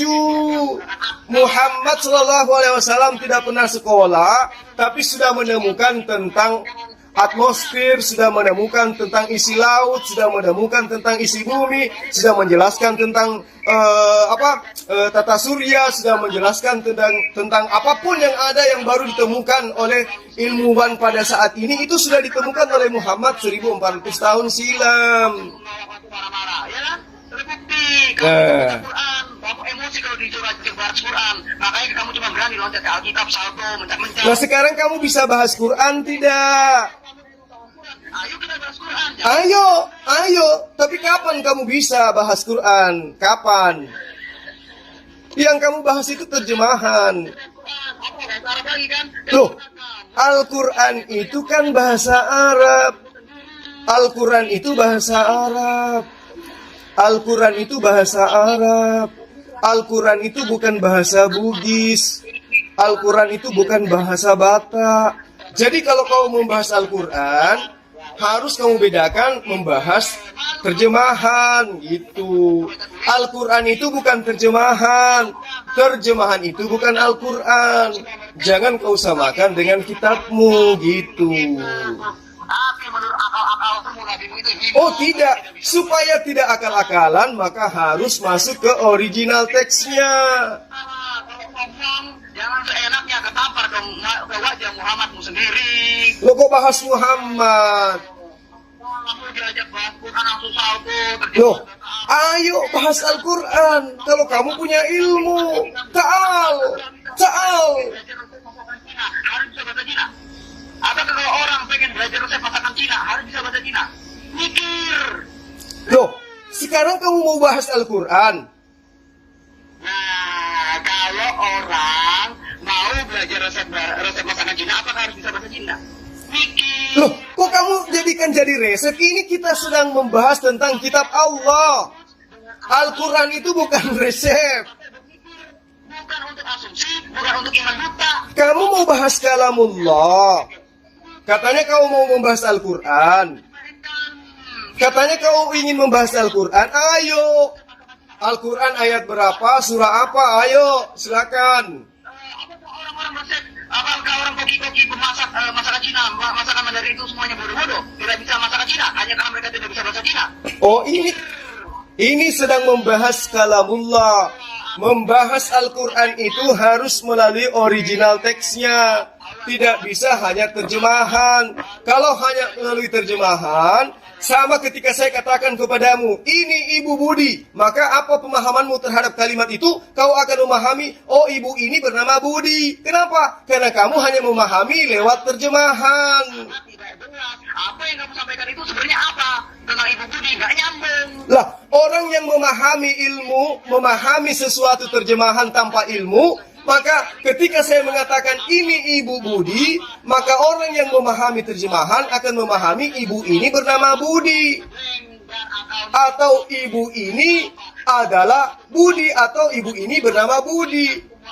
Padahal, kalau kamu memahami terjemahan dengan baik dan benar, kamu akan mengetahui melalui original teksnya, muatan kalimatnya, bahwa ibu ini adalah ibunya seorang putra bernama Budi.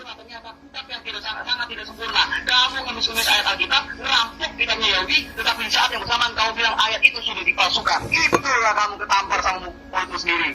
Bentar, saya mau mandi dulu. Ini udah peringatan.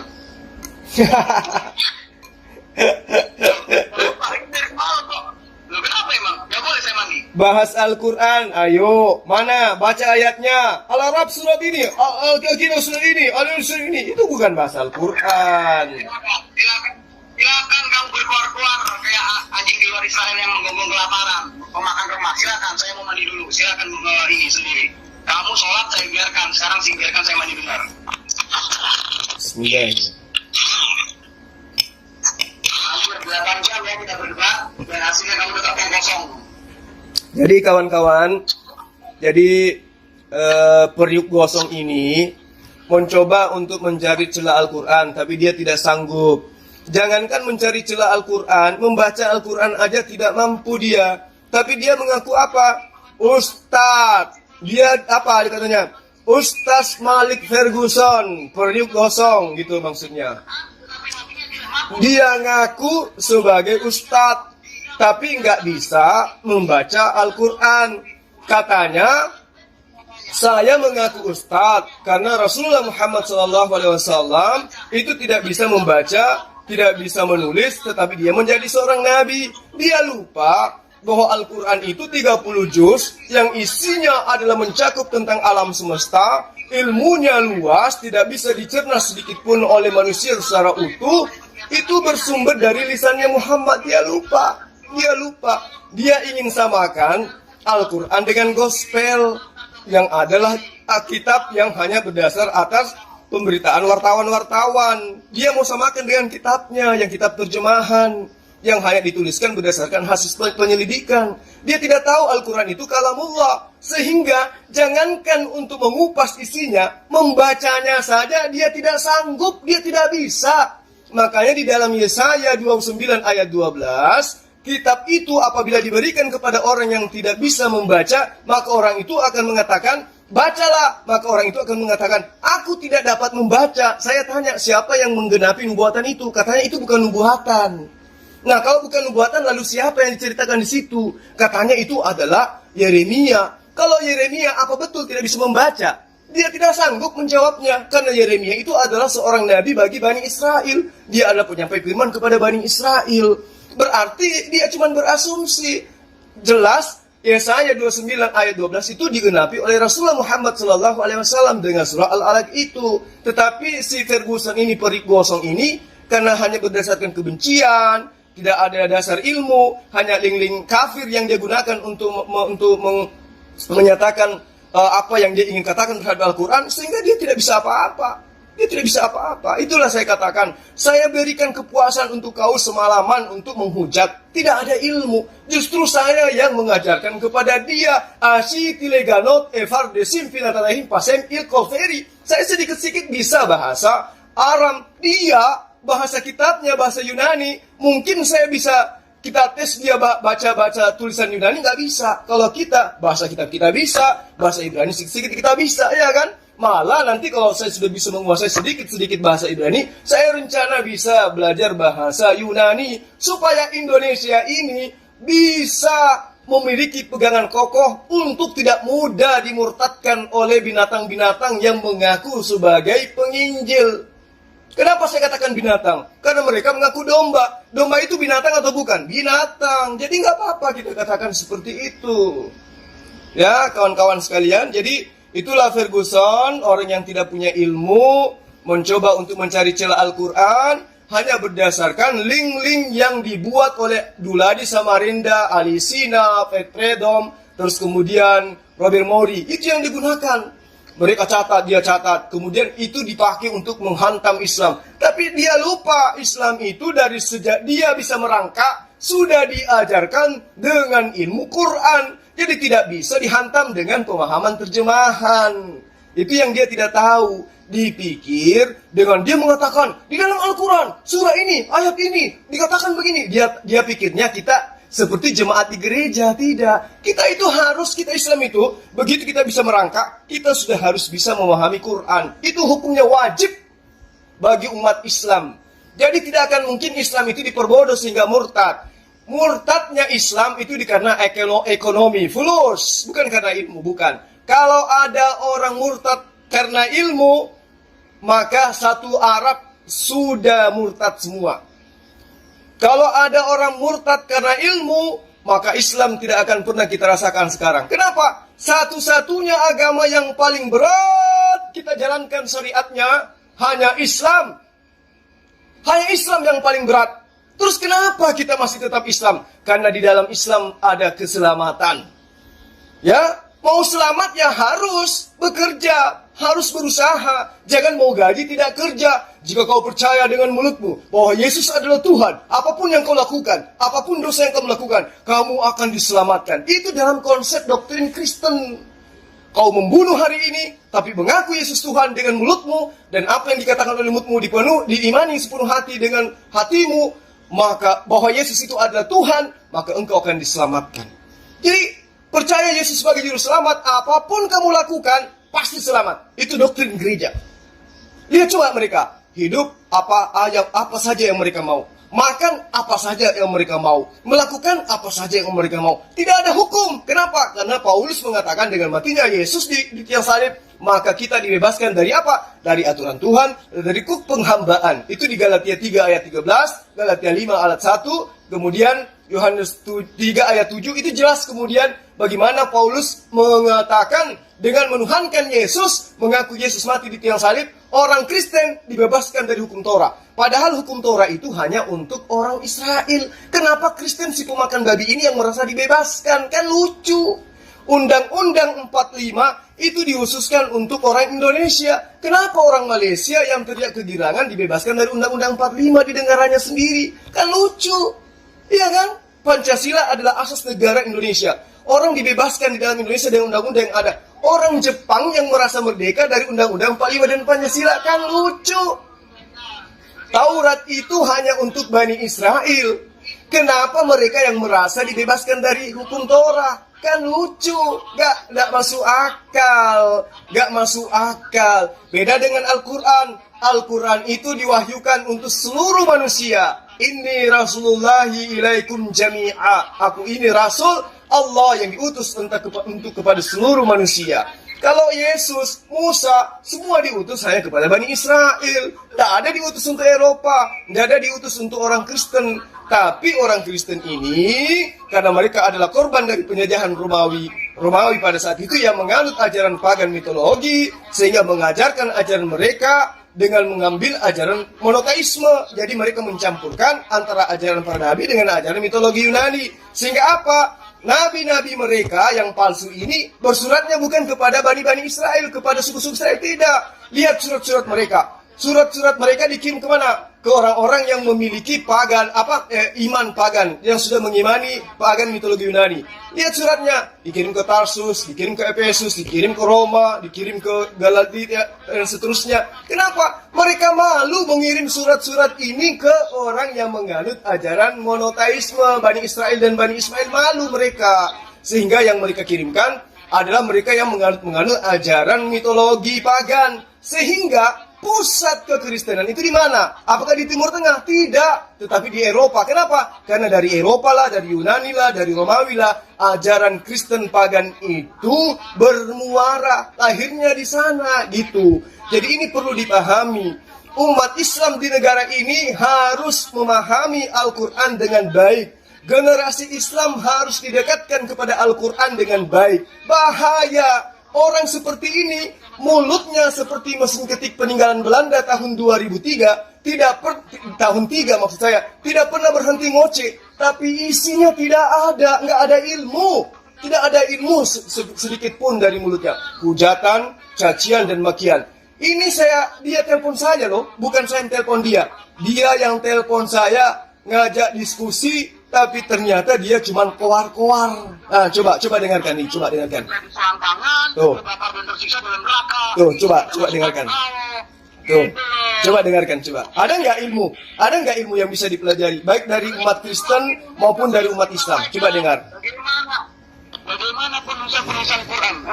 Coba dengar. Coba dengarkan. Ada nggak ilmu yang bisa diterima dari dia?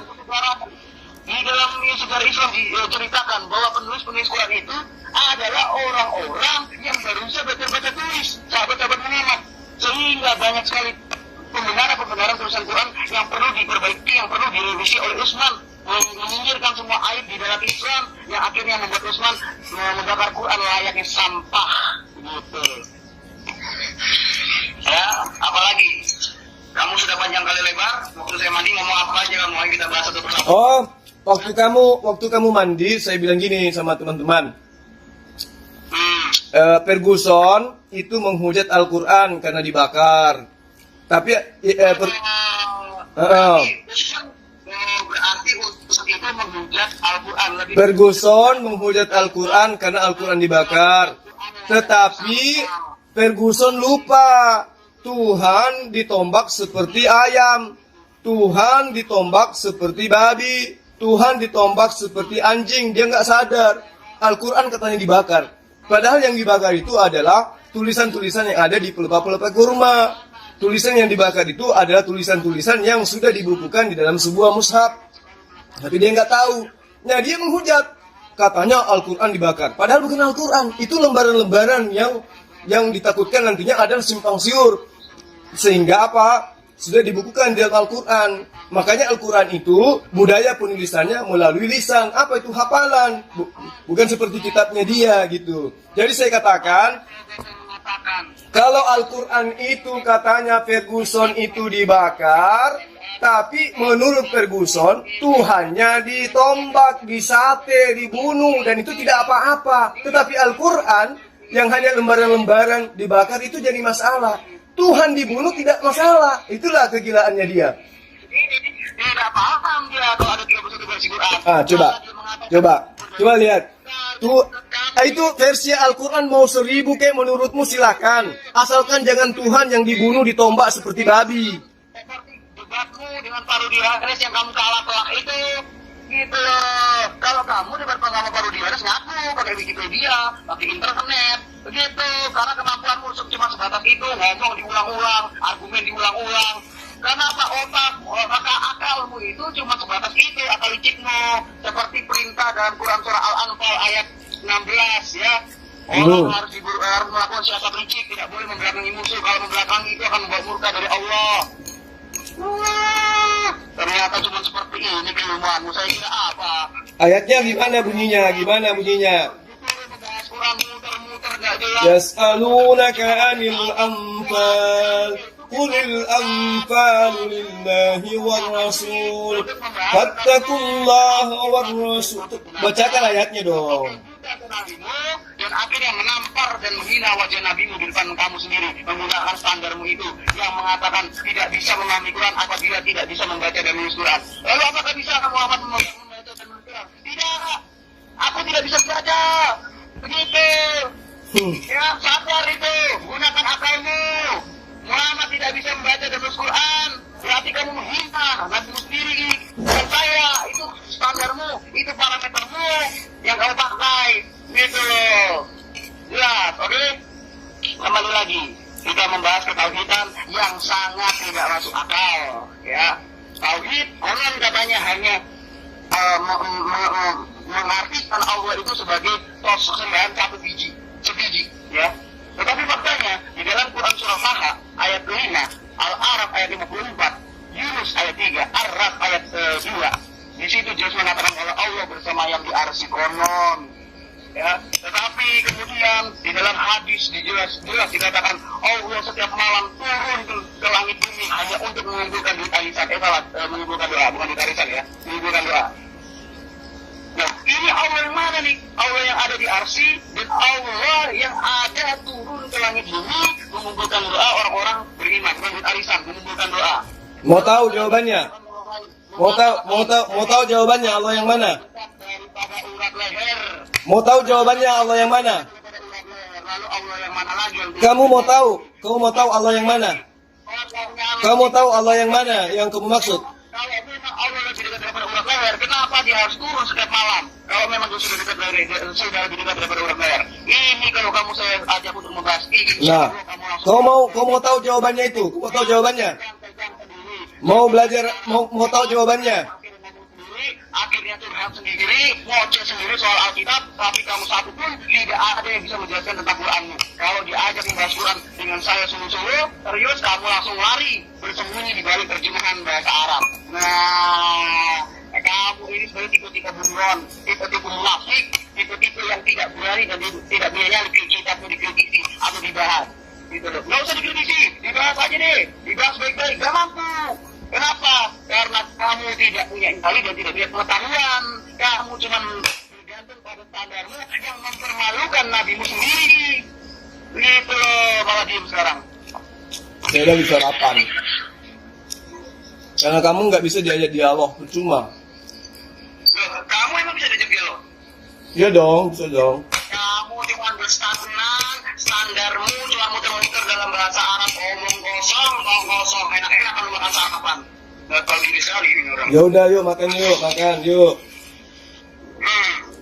Ya, kamu itu cuman menyandarkan standarmu kepada omong kosong, standar yang tidak masuk akal, yang akhirnya menampar nabimu sendiri, dan itu menjadi bahan berputar-putarmu cuma sampai di situ. Kembali kamu ngomong liar, ngomong menggunakan asumsi liar, nggak terarah, nggak terkontrol, kayak orang kesurupan, kayak orang nggak pendidikan, ngomong enaknya soal kita tapi kalau gitu sedikit aja kurang dibahas, langsung kesurupan sendiri.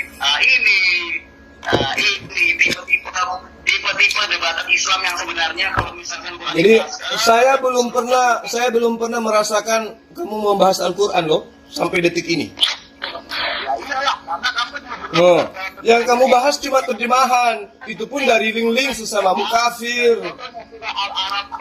Nah, itu tuh, coba lihat. Apa yang kamu bahas itu? Al-Arab ayat 54, ya, Al-Arab ayat 2, lalu Yunus ayat 3, dan apa lagi? Ayo. Kamu pikir, Al-Fatihah 5 dan 6. kamu pikir membahas Al-Quran itu gitu? Ayat Al-Ikhlas ayat 3 itu terutama, terus Al-An'am ayat 101, semua itu apa juga. Ini manusia link. Jadi Ferguson ini adalah penghujat. Dia itu gemar mencari materi-materi yang menghujat Islam. Tapi dia tidak ada ilmu sama sekali. Coba lihat. Dia hafal itu. Dia bukan hafal, dia sedang membaca. Materinya apa? Materinya Robert Morgi yang dia bahas. Tuh, coba lihat. Orang kayak orang kesurupan kan? Oh, itu. Apa fungsi orang lain ini? Kamu bukannya menjawab dengan dalil, malah jawab dengan asumsi. Sampai kamu ditertawakan oleh Islam Ahmadiyah. Memalukan, sangat memalukan. Saya ingin pertanyaan satu. Saya ingin pertanyaan saya kamu jawab. Oke. Saya sudah jawab pertanyaanmu itu kan? Yang mana? Yang mana pertanyaanmu? Alasan Allah menyerupakan orang lain itu apa? Kamu bilang pengkhianat. Nah, mana dalilnya? Alasan Allah menyerupakan itu karena tadi kan sudah saya jawab, sudah saya bacakan ayatnya. Ya, sudah saya bacakan ayatnya surah An-Nisa 157. Loh, ini orang benar-benar bodoh ya. Yang justru yang saya tanyakan itu adalah 157 itu. Ya itu dia, ayat jawabannya ada di dalam situ. Jadi itu diwahyukan setelah kejadiannya terjadi, bahwa apa yang mereka katakan tentang tuduhan mereka bahwa mereka telah membunuh Nabi Isa, sesungguhnya itu tidak. Sesungguhnya mereka tidak membunuhnya, tidak juga menyalibnya, melainkan orang yang diserupakan dengan dia. Kenapa kemudian dia diserupakan? Ya itu hak Allah. Yang pada intinya yang menjadi iman Islam itu adalah Isa diselamatkan dari penyaliban, udah selesai. Siapapun yang menggantikannya itu urusan Allah. Mau Dono, mau Kasino, mau Mahadewa, atau siapapun itu ya Allahu a'lam, itu urusannya. Yang penting Nabiullah Isa alaihissalam tidak disalib. Nah sekarang saya tanya satu hal samamu. Apa manfaatnya bagi Maria melahirkan Tuhan? Coba kamu jawab. Coba kamu jawab, apa manfaatnya buat Maria melahirkan Tuhan? Jawab. Apa manfaat bagi Maria secara pribadi melahirkan Tuhan? Jawab, apa manfaatnya Maria melahirkan Tuhan? Apakah dia dapat surga? Ataukah dia dapat cercaan dari Yesus dengan dikatakan semua orang yang hidup sebelum aku adalah perampok dan pencuri? Di dalam Yohanes 10 ayat 8, Yesus mengatakan, Yohanes 10 ayat 8 atau Yohanes 8, ayat 10 saya rada-rada lupa, dikatakan Yesus berkata, semua orang yang hidup sebelum aku adalah pencuri dan perampok. Dengan kata lain, dia menuduh ibunya sendiri sebagai pencuri dan perampok. Dia menuduh Nabi Adam, Abraham, Ishak, Yakub sebagai perampok, sebagai pencuri, termasuk ibunya, termasuk bapak tirinya. Nah, sekarang saya tanya samamu, apa manfaatnya Maria melahirkan Tuhannya orang Kristen? Jawab itu PR kamu. PR kamu, apa manfaat buat Maria melahirkan Yesus sebagai Tuhannya orang Kristen? Jawab itu. Ada kata seorang yang juga, nah di sini ada juga Islam Muhammadiyah bertafsir bahwa Isa asli misalnya ini karena kitab kalian ambigu dan kitab kalian adalah kitab yang tidak memberikan informasi yang jelas karena bukan firman Tuhan. Begitu. Akhirnya kalian juga sendiri cari siapa yang bisa lebih cocokologikan. Sekarang Yesus Barabas versi terbaru, kemarin baru tahun kemarin Simon dari Kirene. Wow, ini karena kalian kebingungan dengan dalil dan data kalian sendiri yang amburadul. Begitu.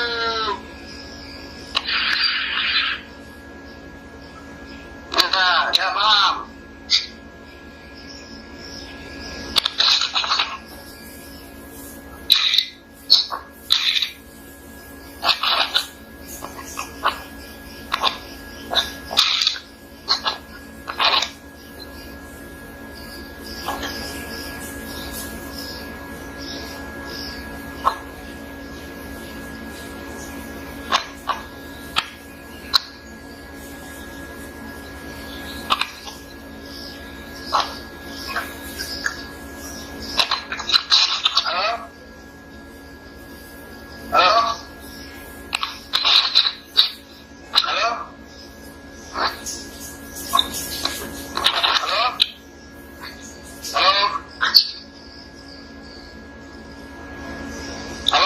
Ya, halo, Adinda sayang. Pak, saya baru dari toilet.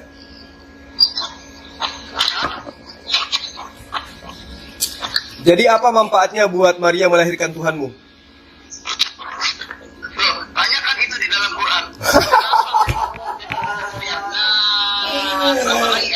Ya sudah. Kita sudahi. Kalau manfaatnya Yesus dilahirkan menyelamatkan orang Kristen dari dosa waris. Nah, manfaat Maria melahirkan Yesus untuk Maria apa? Tanyakan itu pada Al-Quran. Nah, sudah. Oke, sudah ya. Jadi percuma kau nelpon, kamu gak ada ilmu. Sahabat-sahabat sekalian dimanapun Anda berada, ya, ini si Ferguson menelpon saya membahas tentang sesuatu, tapi ternyata dia tidak ada ilmu. Ya, tuh, coba. Kenapa kemudian saya itu tidak mau masuk di di Zoom atau di grup live? Ini sebabnya. Karena kenapa? Kita masing-masing akan mempertahankan argumen masing-masing. Kalau orang-orang yang kita lawan itu mempertahankan argumennya berdasarkan dalil kitabnya, itu bagus, gak apa-apa. Ini tidak, nyerotos saja terus, ngomong aja terus, ngoceh aja terus. Iya kan? Kayak pantat ayam kan, bicara terus nggak ada henti-hentinya. Nah, itu makanya saya katakan percuma. Ya, makanya kalau berdialog seperti ini itu percuma. Nah, tuh, kondusif kata dia, kondusif. Bagaimana kondusif kalau dia ditanya, apa manfaatnya untuk Maria melahirkan Tuhanmu? Katanya tanya dalam Al-Quran. Aduh, jadi sahabat-sahabat sekalian, ya, saya mohon maaf kalau ada kata-kata saya yang kasar, ada kata-kata saya yang tidak baik. Ya, ini karena saya diserang dalam arti kata di telepon, saya ingin diinjilin, saya ingin diajarkan bagaimana menjadi orang Kristen katanya. Nah, saya kalau konten ini nanti kelihatan kayak orang berebutan, ya itulah alasannya kenapa saya tidak mau ikut di live diskusi live, karena yang kayak begini yang saya hindari. Sekian dari saya para sahabat, itu Mudah-mudahan bisa dijadikan sebagai pembelajaran. Assalamualaikum warahmatullahi wabarakatuh.